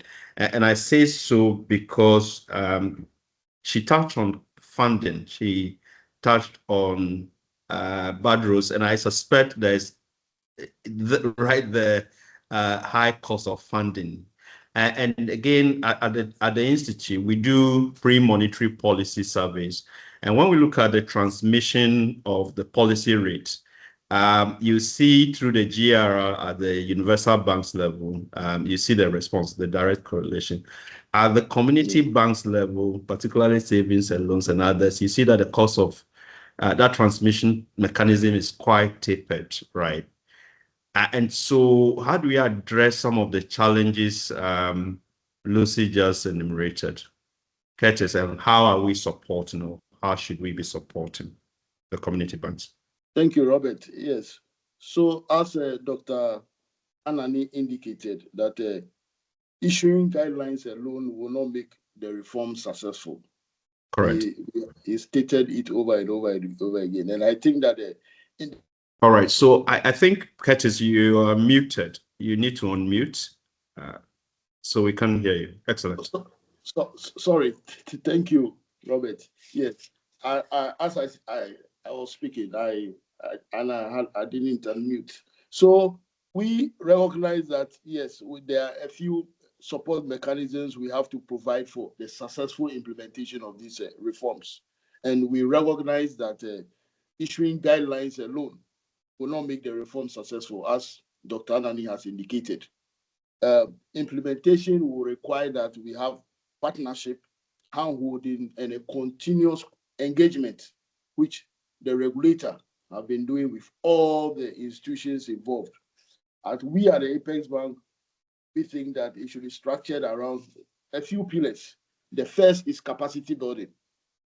We at the Apex Bank will continue to support training and sensitization programs for the boards and the management and staff of our community banks, particularly in the governance, risk management, compliance, credit, and what have you. We think that capacity building is the first thing we have to deal with for the reforms to sink down. Secondly, we think that technical assistance and advisory support is needed. Where institutions have specific weaknesses, we need to support them in identifying the root causes and developing practical remediation plans. So we don't just take the banks and then one size fits all approach. We need to look at it bank on bank basis, a bank by bank basis, so that we can identify what really affects the bank. We have a technical group under the reforms here at the ARB Apex Bank, where they are coming out with strategies in the latter part of this month or early September, so that they will meet the banks, so that we can identify and then carry along the banks with us. The third one is the technology and the shared infrastructure, which I said earlier. I think that Apex Bank and the community banks we will have to leverage on technology and shared platforms so that we can access services that may otherwise may be too expensive for one individual community bank to bear. And then last but not the least, I think that continuous stakeholder engagement is key, because without it, there will be misinformation which will be transmitted, and it will slow down the reforms. So I think that maintaining dialogue, the Bank of Ghana, community banks, industry associations, and all other relevant shareholders becomes, because these reforms will ensure that with this engagement and the magnitude of these reforms will make these reforms successful. Because we cannot do this in isolation. Everybody must be brought on board so that we make the reforms work. And more importantly, I think to conclude, is the use of data. We must use data more effectively. So we need to know which institutions are performing well, where the vulnerabilities are, and where intervention is required most urgently, so that we may zone in and support the community banks. Thank you, Robert. All right. So thank you for that. The cybersecurity, technology, fraud, digital would remain very key. And I believe as a board chair, and in your earlier submission, Dr. Naki, you did mention having the right people with the right skills. But also the security and the fraud dimension and the digital play will be very key. How prepared are we as community banks? But what role will partnership and fintechs play, especially seeing that Apex Bank is talking about the need for shared technology platforms and ensuring that security. It will be good to hear from your perspective. But just before you come in, I see a few comments and a few questions in the chat box, which I'll be reading out to all of you pretty shortly. And so if you are here or online, you have a question, you can raise your hand and we'll give you the opportunity to ask your question, or you can actually just type your question or comments in the chat box as we take Dr. Naki's perspective on the question I've just asked.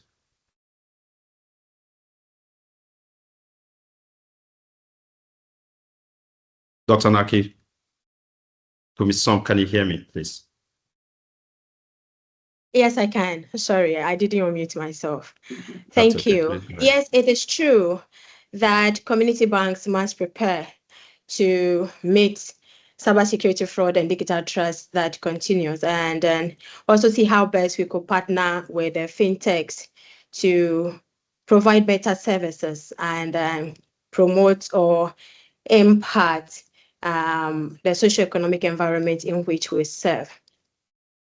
I think community banks should begin with strong governance. At the board level, I'll say that boards of community banks must ensure that every bank has a clear cybersecurity and technology risks framework, with appropriate policies, regular risk assessments, business continuity, and disaster recovery management, with regular report to the board on incidents that happens. I also believe that community banks need to strengthen the people and the processes in its affairs. Technology can prevent many attacks, but employees remain one of the major lines of defense. Staff needs continuous training on current technological threats and how to prevent them. And our customers, of course, need to be educated also, because the digital trust is shared between the bank and the customer. I think the community banks should also invest in technology that supports real fraud detection, transaction monitoring, authentication, and anomaly detection. We should move from a more of a reactive approach where things happen, then we take steps to address them, to responding after fraud have occurred. But rather, we need to be more proactive in our approach, where we'll be able to identify unusual behaviors before losses occur. I think the universal banks are very good and proactive in that. And now that we are moving from rural to community, which is rural plus urban, we will be better positioned technologically to be able to serve our customers better to avoid much of losses. Like the acting MD of Apex Bank said, with regards to technology, to be so expensive for any rural bank or one individual rural bank to say that they want to invest into. And so the fintechs, with regards to partnership with them, I think they can give the community banks access to technologies and capabilities that may be too expensive or difficult to build independently, like have been rightly stressed or addressed. Fintechs can support digital payments, also identify verifications, fraud monitoring, among other benefits. So it's so beneficial for community banks to partner with these fintechs. However, the board must ensure that these partnerships are subject to proper due diligence so that we are able to serve our customers in the right way to yield the right results. Thank you, Mr. Chair. So thank you very much, Dr. Naki. So I have a few comments in the chat box and I'll try and read. First one is maybe to Dr. Seth Anani. Will we get the BOG presentation slides? That's a question I'll come to you to respond to. Then I see Asafo AJ. Now, we hope this reforms, and this is from him, we hope this reforms will enhance discipline, strong governance, and effective risk management at the community bank level. Then it goes on. We have a situation at hand now where some CEOs and board members whose tenure has expired under the current corporate governance directives are still at post. And it's seriously affecting governance, operations, and even capital mobilization to meet the new capital requirements in some instances. The changes, therefore, should address the challenges, bearing in mind the new capital requirement, the level of deposits and assets these community banks hold. Additionally, the kind of people approved as directors should be looked at. I also entreat BOG to look at how information is disseminated to directors at RCB's level to cure the mischief of information asymmetry and agency theory. I suggest key regulatory information requiring the board's attention is sent to the directors rather than through the CEOs. And that's a comment we need to pay attention to. I move on to Timothy Kwachi, who says, in terms of improving human capital capacity or capacity building, what is the Institute doing about qualified bankers and accountants who are still working with banks on fixed-term contract basis? You wouldn't believe we have qualified ICBs. I believe you want to say ACIBs or ICAGs, professionals who have been on fixed-term contract for over 3 years. I think that question is for me. I'll come back to that. Please, the next person, Asafo again, please share my comments above for earlier presenters' comment. Okay, so we've done that. So Elvis says, so where do SUSU collectors and ROSCAs fall under this new scheme? What are or will be the regulatory and other requirements, etc.? Thanks.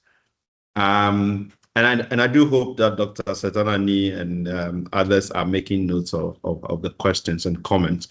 Then I go to Iris. Iris says, I think some of the high costs affecting community banks are ICT-related costs, data centers costs, digital platform charges, etc.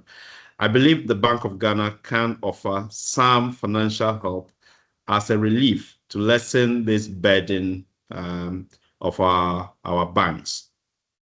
Okay.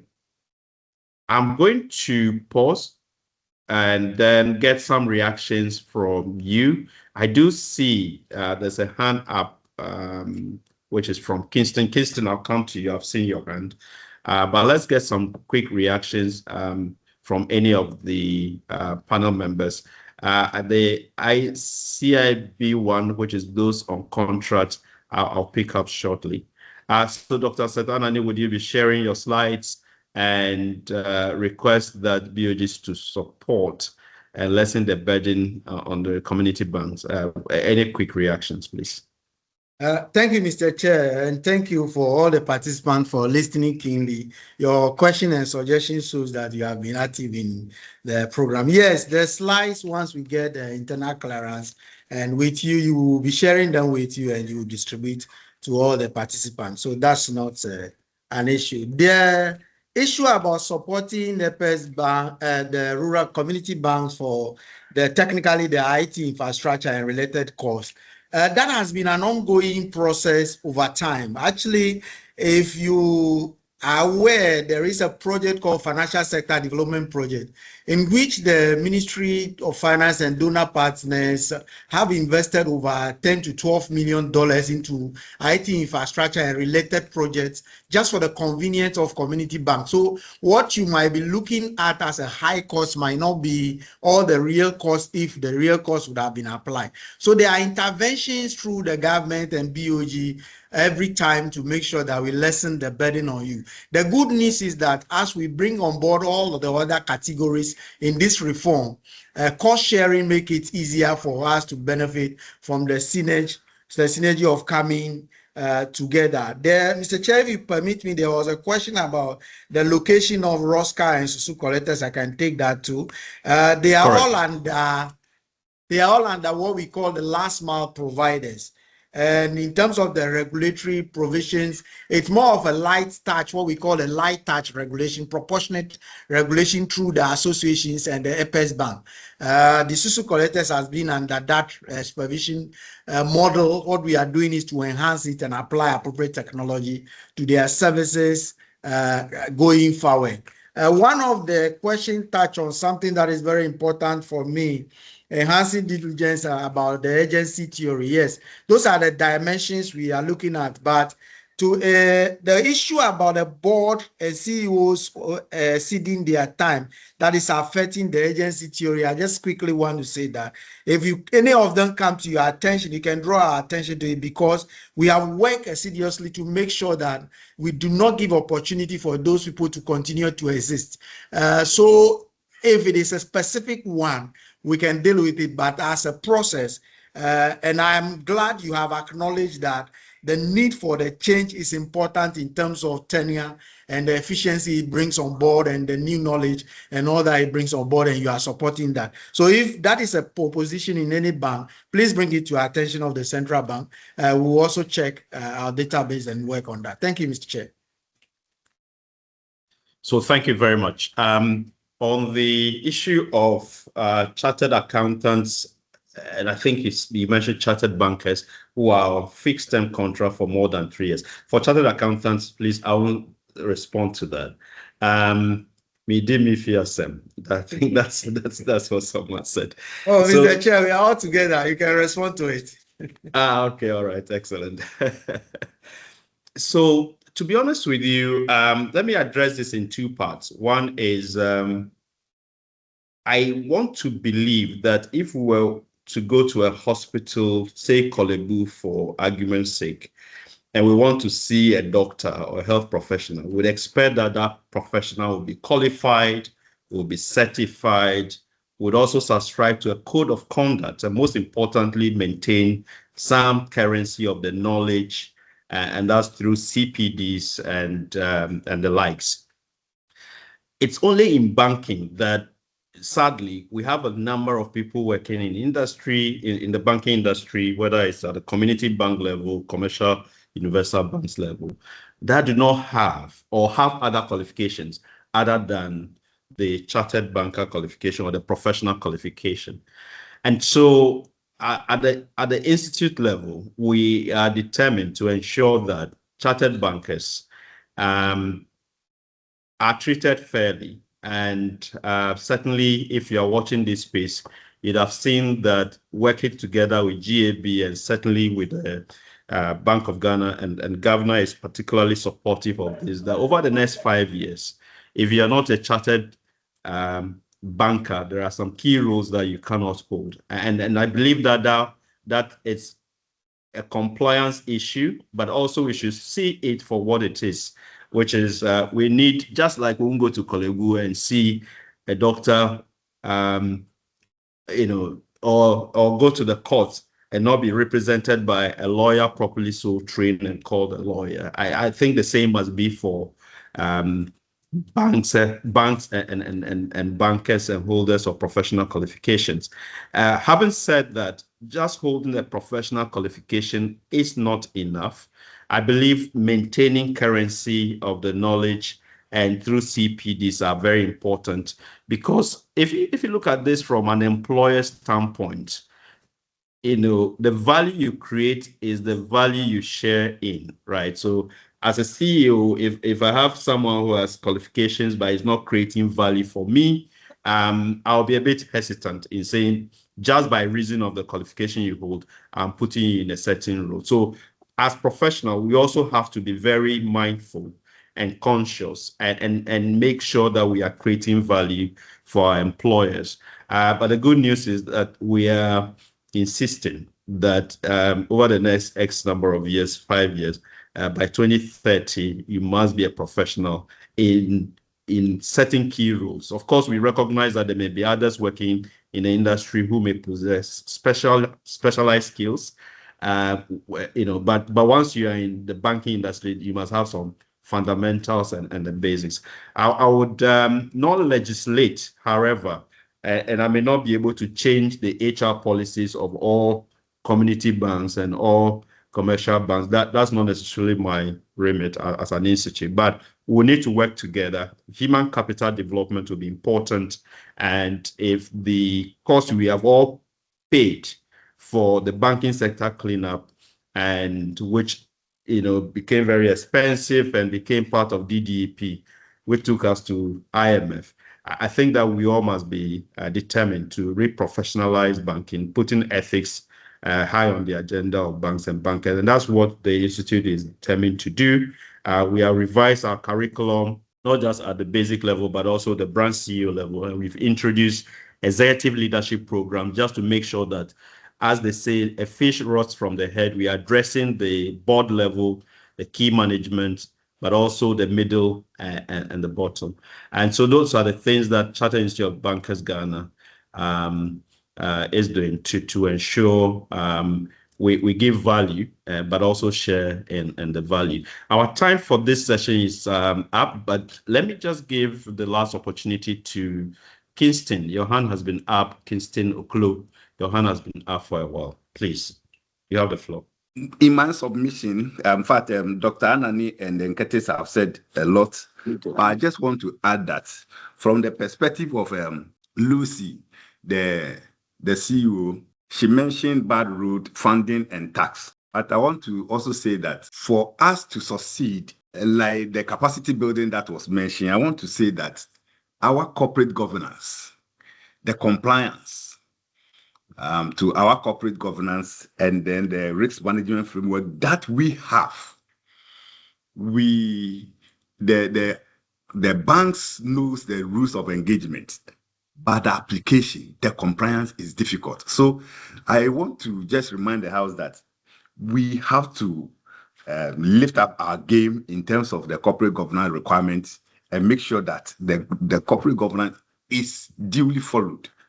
Because as we speak, there's a case in court which is hindering the progress and the success of the corporate governance application. And so the rules of engagement should be clear to the institutions so that we are all on the same page. And I want to add that the institutions have to put the structures in place now so that as they expand, as they grow, they will follow a certain path that they themselves has planned for themselves.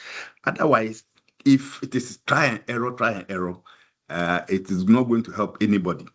Then the corporate governance, in terms of the quality of the board, is key.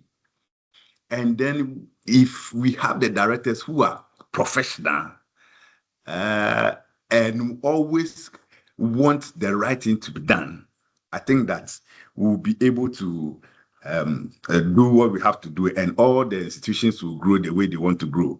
But the mention of bad rules is also to say that it behoves of the institutions to be able to know their where the areas that are favorable and the areas that are not favorable, and what the logistics they need to be able to meet all the requirements or the customer needs in their catchment areas.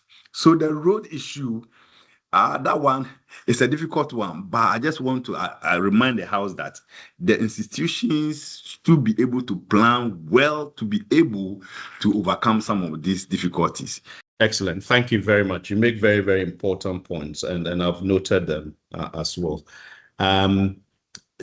So, like I said, we've run out of time, but with your permission, Dr. Anani and Curtis and others, my panelists, if you don't mind, we may take some maybe 20 more minutes, if that's okay with you, so that we can address some of the concerns or questions that others may have. So please, let me go to Suleiman Mohammed. I want to ask 3 key issues, but if I can get 1 or 2 from those issues that are raised, I'll be grateful.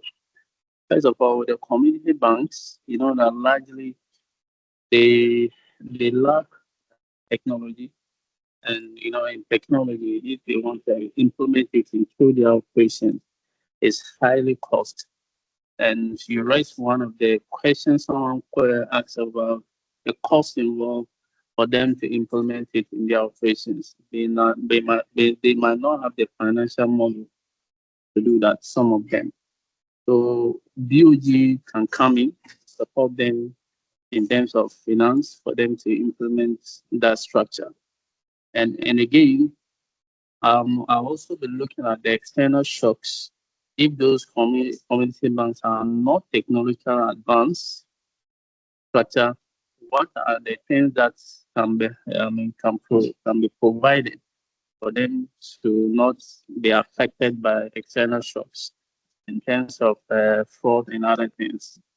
My second question is, we being chartered bankers, what the institute is doing? Some chartered bankers are not given the role. They are just like normal staff who are running day-to-day activity from their employers. And it seems that much opportunities or some opportunities are not given to them. What the institute is coming out through BOG for those rules to be given to chartered bankers to also play with the knowledge acquired. And that is the 2 questions. The other question, maybe next time I'll raise it for the institute to look at it. Thank you very much. Thank you very much. You touch on technology and the cost of same and the need for support for community banks and what the institute is doing to ensure that chartered bankers are properly placed. So I'll go to Peter van der Poy. I hope that's the correct pronunciation of your name. Yeah, that's the correct pronunciation. Excellent. Please proceed. I want to say thank you for this forum. I've chatted since I got my certificate in 2003, and I'm still here. Now, the point is that what does it take for somebody in rural banking to get a fellowship with the institute? You get it. That's the first thing. Today, because of these reforms, everybody is talking about growth and homegrown solutions, community banking concept and everything. We are starting this concept. And so the point is that the Institute of Chartered Accountants decide that all chartered accountants who have practiced for a number of years get honorary fellowship or the other. I think that it's about time we also look at this space, and for people who have practiced this business for quite some time. I remember in the association examinations, rural banking used to be the easiest subject we all do to just top up and get chartered. But now it is real business. I want to know what your strategy is, one, in uplifting the skills that are here, and also those who have qualified. Like my colleague said, what is the placement? For those who have chatted for far too long in this space and feel forgotten, what do you have for them? I think that there should be a deliberate strategy to look at continuous development in this space going forward. Thank you. Thank you very much for that contribution and questions as well. I'll take Fahad Nuhu, so we can take all the questions, and Asafu J may be the last person before we, respond. Please, Fahad. All right, thank you very much, Mr. Robert. I have two issues. For these reforms to work properly, the various people who lead the implementation at the RCBs or the community bank level must be well equipped. So my issue from my initial comments is the directors, the kind of people who are approved and brought on board, must be people who are well qualified. From the interactions we've had, we've heard people saying some people are chartered bankers and all that, but doing other menial jobs within the system. So I plead with Bank of Ghana to ensure that people who are approved as directors, people who are going to be the people in charge of this implementation, must be people who are well equipped. I know there's a new fit and proper directive. I don't know how they are going by that in terms of some of the people who are approved to come and lead these things, because it's a challenge. So I think they should look at that sector for us very well. Then my other question is, what happens to institutions, rural banks currently or community banks currently, who are unable to meet the minimum capital requirement, that is the 5 million? What happens to them? I know they brought some directives for the various rural banks or community banks to choose the mode of transition. So what happens at the end of the period, the December deadline, and still a bank is unable to meet and hasn't gone for any of the other options of merger or any of the other alternatives? What happens to that institution? Looking at the staff they employ, the community they serve, and other things. Thank you very much. All right. So thank you very much, Fahad, for your question. That's Asafu J. Fahad was the last person, but I see Adam Imoro's hand is up. Please, that will be the last one. Adam, please. Yeah, thank you. Thank you so much for the opportunity. Yeah, I just want to make an intervention regarding the technology issue. Look at the role rural and community bank plays. Can the regulator, here means Bank of Ghana, consider rural banks not just on their capacity and compliance, but also based on the role they play in terms of inclusive banking in the country? Because if you look at the role they play, rural banks in particular reach out to small and medium-sized businesses that banks, that is the traditional banks, will never serve, because they don't have what. Of course, when I say will never serve, when it comes to taking their deposits, they will take. But when it comes to supporting them, they will never support them. It is the rural bank that will usually bring them up. And sometimes they will even end up running to the traditional banks without doing much business with the rural banks. In this case, it means that rural banks goes down to ensure that proper inclusive banking is achieved. And when you observe where very good rural banks are, so many rural people are involved in it, and small business are involved in it. Therefore, I'm trying to suggest that if Bank of Ghana could take it up with the government as a responsibility, to create the needed environment in terms of technology. Because most of the things that we talk about, when it comes to technology, most of the rural banks that are not doing very well cannot go in for the right softwares to do the right things. But if government could target it, I know they have been helping, but it should be targeted to ensure that this thing is properly done so that the rural banks can up their games. That is the point I just want to put across. No, thank you so much.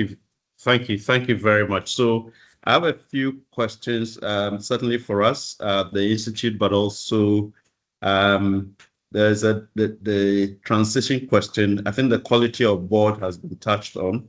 The cost of technology has been emphasized. And I guess when we talk about bad rules and community challenges, MTN has presence almost everywhere, right? There's a model that seems to be working. How can we, at the rural banking community level, or community banking level, I should say, leverage same? And maybe that's where ARB Apex shared technology support for community banks will be very, very important. There's a question on what the institute is doing for chartered bankers. What does it take to become a fellow? Strategy to build capacity and then of course the question on quality of directors. I know that as an institute, we together with Bank of Ghana co-created what we call the ethics certification program, and that's part of the fit and proper requirement. You know, if you were being appointed, I do hope that Dr. Anani can provide some perspectives on that, how that is working at the moment, and the capacity. And again, I think I was looking through the corporate governance directive in terms of people who are qualified to be on boards. I know bankers are named, but maybe chartered bankers should be emphasized as well. As I explained earlier on, being chartered banker is important, and we cannot overemphasize that. But we also then need to continuously update our knowledge. And so in terms of what's the institute doing, particularly for the community banks, you recall 2 years ago, we launched the Leadership Essential certification for community banks. We also launched the banking operations certification to ensure that on the operational side, we are sound, on the leadership side, we are sound. And that's still a program that's available out of this conversation. And that's why if you look at the poll that we ran earlier on, we're looking at what other areas do we need to dial up the capacity building efforts. And so we'll continue to do that. So if you're qualified and you want to become a fellow of the Institute, it's something that we actually encourage you to do. But you also have to look at the requirements that you must meet. One is your minimum would be 10 years post-qualification. 2 will be that you're a member in good standing. And that good standing is not just paying subscription, which is important for the financial sustainability of the Institute, but also your continuous professional development. And we insist on that, your continuous professional development, which you must demonstrate, because we are in a period of high perishability of knowledge. So if you qualified 10 years ago, never took any continuous professional development, then the knowledge you have is knowledge of 10 years ago. Of course, you're still doing your work as a banker, but we expect that to be a member in good standing, you'd have to update your knowledge. And we run a number of programs that you can take advantage of, but also programs like this, which is webinars that are free for you, qualify as part of your CPD requirement. But you also have to make good contribution and significant contribution to the Institute, whether you are doing some lecturing or examination supervision. To the industry, your contribution to the industry is also important to become a fellow.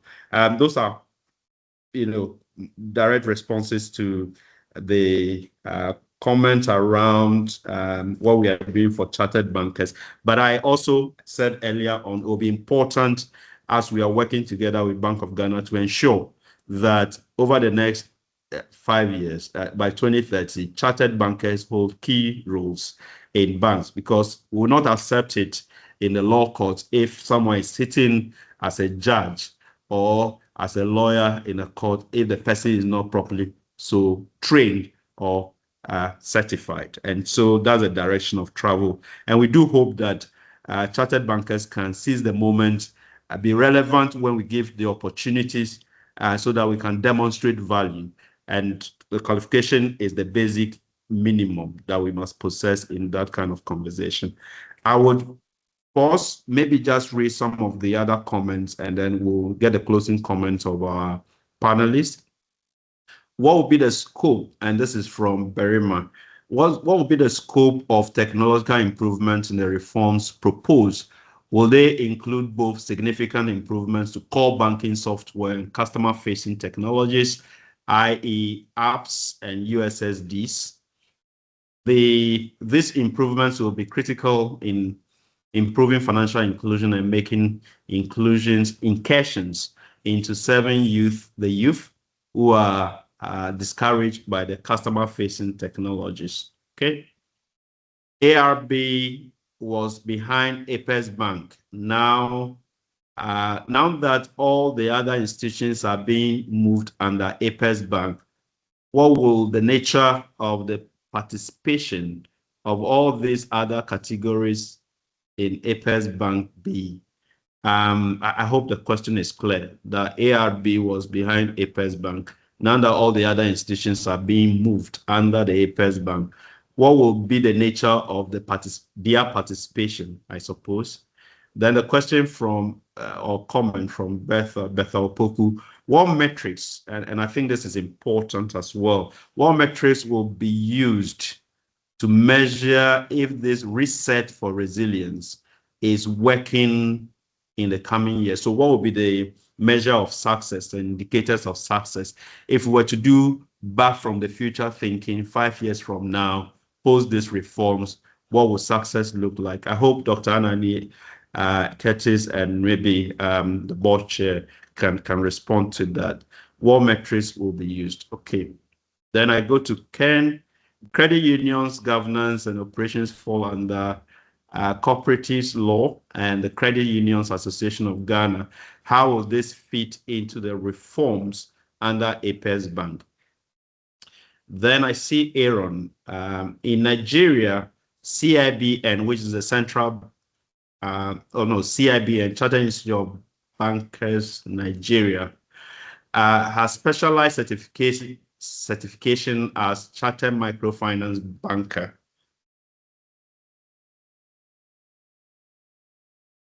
CIBG, which is Chartered Institute of Bankers Ghana, may come out with similar certification tailored towards this sector, precisely, which is why we are taking this approach of gathering what will be relevant in that content. So, Gifty, in terms of IT infrastructure, is there going to be law or a law that mandates all community banks to use the same software as part of this reform? I'm sure Curtis and others can respond to that. Please, when are rural and community banks going to report on carbon emission and disclosures? Are regulators keen on community banks' governance risk? I believe you are talking about sustainability and some of the climate-related exposure drafts that Central Bank has already issued. So I'm sure you get a response. Please, can we get the recorded version? I will be glad if it's shared. Noted, we'll do that. I am suggesting, this is from Evans Akins. I'm suggesting to the regulator that as part of the reforms, community banks with capacity to invest in technology infrastructure must be given the opportunity to do so. For example, Amenfiman Community Bank PLC. Currently, Ahantaman Community Bank has their own banking software, which is helping them in service delivery. Thank you. So thank you, Akins. I think our time is really finished, but closing comments, and if you combine your closing comment with responses to some of the questions and comments that I've just read. Let me start with Lucy. You've been very quiet for some time now. Closing comments, and if there's any particular thing you want to mention. All right. Thank you, Mr. Chairman. My first comment would be the technological development. I would say APEX has been assisting the community banks a lot. They have been giving us the opportunity to get the various platforms. Now we have USSD that we use to serve our customers. We have the agency banking that has been set up in various communities within our area. So they have been assisting us. And then to conclude, I would say that I'll employ all of us on call to get back to our communities and then invest in the various community banks in our areas. With that, we are giving back to our community, and we also enjoy some dividend or something at the end of the day. Through the investment, we will all join hands to grow our communities. Thank you very much. Thank you very, very much, Lucy, the CEO of Prasu Community Bank. Thank you. Thank you very much. I'll go to Dr. Naki. Thank you, Mr. Chair. I think one of the questions that was asked was directed as to how we see success in the next 5 years. I think we should expect to see stronger institutions with better risk management systems, high quality loan portfolios, big deals, business deals for our customers that we're not able to switch to the rural, but now community banks will give them that opportunity because we have a greater or a bigger capital base. It will also provide improved liquidity management and stronger internal control. I will expect board and management teams to have a significantly stronger professional and technical capability. And I think it's good to also speak for our customers that in the next 5 years, what success could look like for them is to say that they would want better products, faster services, greater use of digital channels, and improved customer services, while we maintain the personal relationship that we give to our customers. That gives us a unique touch as community banks. And in conclusion, I would want to say that the 5 million requirements, which is a capital requirement, should not be seen as the final line or the finish line. It is an invitation to transform. It gives us the opportunity to transform into more sound area of business transactions. The real success of these reforms will then be measured not by how many banks are able to meet the requirements, but by how many institutions use the stronger capital base to build stronger governance, stronger people, better technology, greater customer trust, and a more sustainable community banking sector for Ghana as a whole. Thank you, Mr. Chair. Thank you so much. That's a nice way to really measure success, and I'm extremely grateful that you could put it in context for us. I'll go to Curtis from APEX Bank perspective. Closing comments, and if there's anything you want to respond to in terms of the questions and comments. So thank you, Robert. Let me speak on what success will look like for Ghana's community banking sector. And I believe that one simple test will be, can we confidently say that community banks have become more stronger, more trusted, and more relevant to the communities they serve? This, I think, will be based on 4 key issues. First, there must be financially resilient institutions. Secondly, we must see a very significant improvement in governance. Thirdly, we must see digital-enabled community banks. And last but not the least, we must see stronger financial inclusion and local economic development. With these 4, we can then confidently say that the reforms have been successful. So that is it on that. And let me just briefly speak on the technology and the shared services rule, because we've mentioned technology. There have been some comments on whether community banks should be allowed to use their own software and things. I believe that APEX has done a lot and is still doing a lot for the community banks. We are not there yet. I can just grade ourselves. We are between 70 and 80% of what we are doing. Yes, we are in human institutions. We make some mistakes. We may fall short of certain expectations. But I believe in the staff of the ARB Apex Bank. They are doing a wonderful job, and we are doing all our best. We need to scale up and want to assure all members, especially community banks, staff, and the directors on the call, that we are doing all our best and we will do all we can to get to the 100% mark to ensure that all your technological needs are met. So on my closing thoughts, I'll say the success of the community banking reforms will not be measured just by how simply these institutions change their names, structures, or licenses. It will be measured by whether we create stronger institutions that can withstand shocks, protect depositors, embrace technology, support local businesses, and continue to deliver meaningful financial inclusion in our communities. With that, we can say that we have succeeded in the reforms. Thank you very much. Thank you so much, Curtis. That's really comforting. I would go to the regulator, Bank of Ghana, for the final comments, seeing that we've taken all the time allocated. So, Dr. Seth Anani, please, over to you. First of all, thank you, Mr. Chair, and participants for the opportunity for us to share the thoughts of what the bank has been doing along the way. There were a few questions about the approval of directors and all that.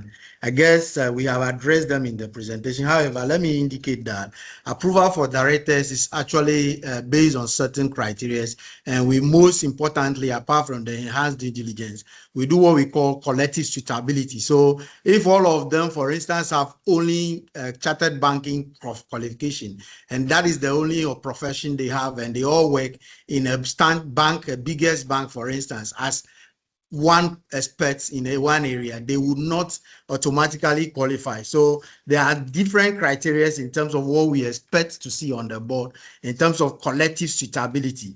Professionalism is the key thing that we drive at when we do the enhanced diligence. So thank you all for acknowledging that we need to be professional. We need to work efficiently to enhance the image of these institutions that we regulate. Somebody asked how would they participate in terms of ARB being behind the community bank. The Apex Bank, as we see it in the future, is more a strategic tool and a policy tool for the central bank and the entire sector, and not only in the ARB. So all of us together would have to work collectively to make sure that that institution function well. That is where the governance and the management is going to transform to be ready to provide the critical services that are needed at our space.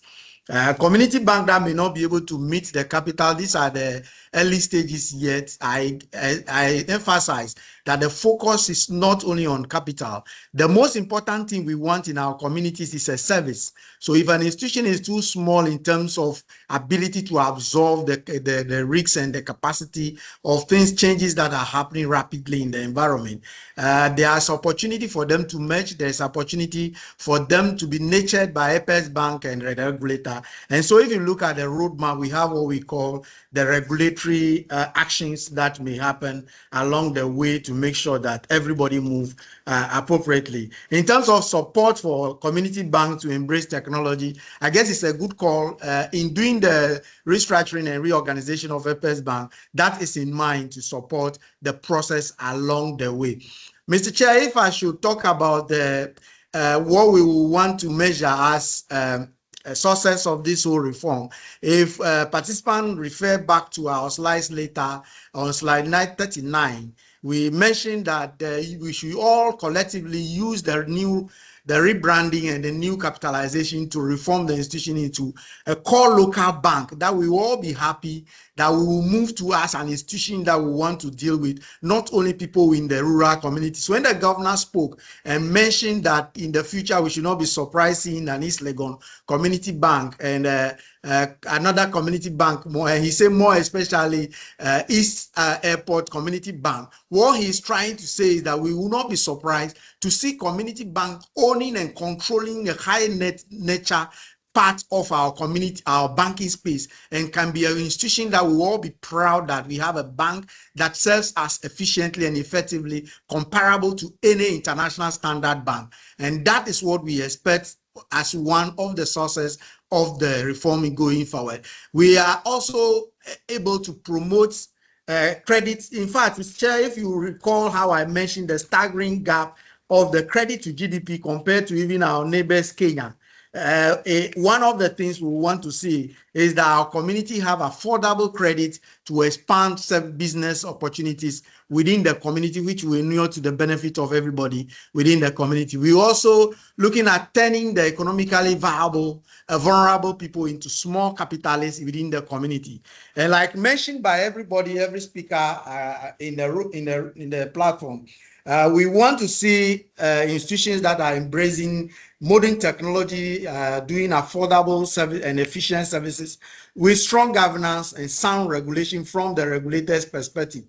Mr. Chairman, it will be good for us to be able to have all these three issues: governance, sound regulation, technology, inuring to the benefit of our people for tangible improvement in the lives of our customers, the performance of our institutions, and the development of our community, so that we can all be proud that at a point in time when we were called on as people in the helm of affairs, we have transformed our communities by making opportunity for people to have the banking services that are tuned and that are directed towards the way their businesses are structured and that are convenient for them, and that we create economic opportunities and contribute meaningfully to the local communities and the livelihood. And we have all worked together to achieve the 13 goals that the sustainable growth that has been mentioned as parts of the sustainable growth goals that we are all fighting for in the 2030 thereabout, that the 13 of them, which hinder our financial inclusion, as I mentioned in my presentation, are achieved, and we are all collectively responsible for achieving that. Mr. Chair, nobody is left out.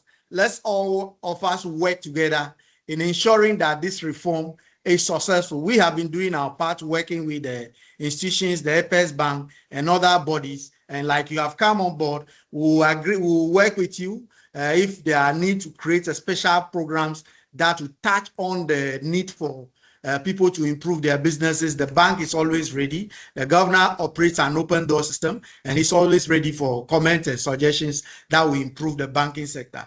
On that note, thank you all, and I'm grateful and that we are ready to partner with every stakeholder to implement this reform successfully, like without noise, as the governor always mentioned. We are committed to the core, and we will all achieve it together. Thank you, Mr. Chair.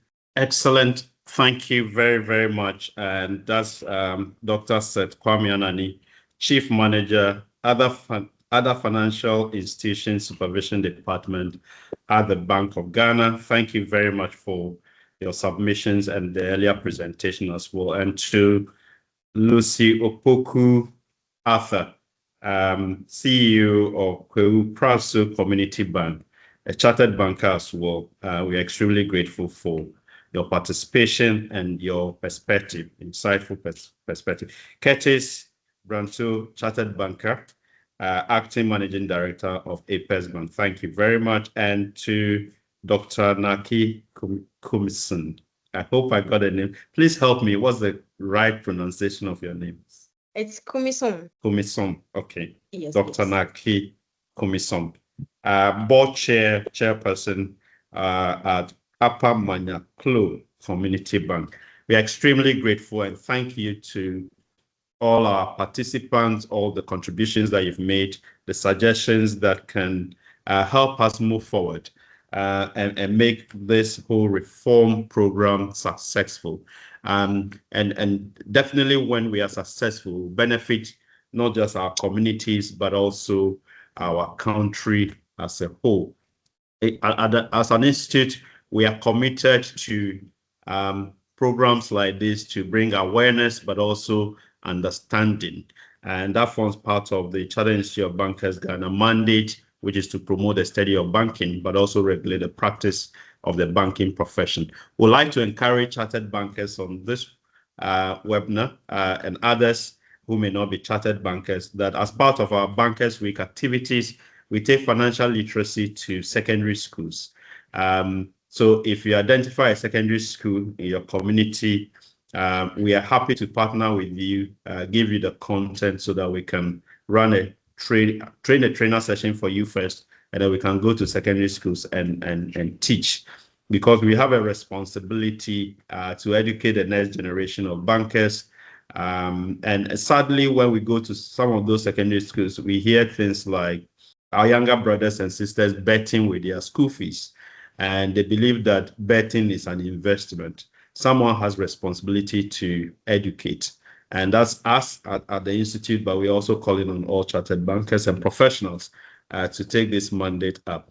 In terms of the Institute's next set of events, and I'd like to encourage you to keep engaging and watch out for the next event. We have post-monetary policy seminar, which will happen in October.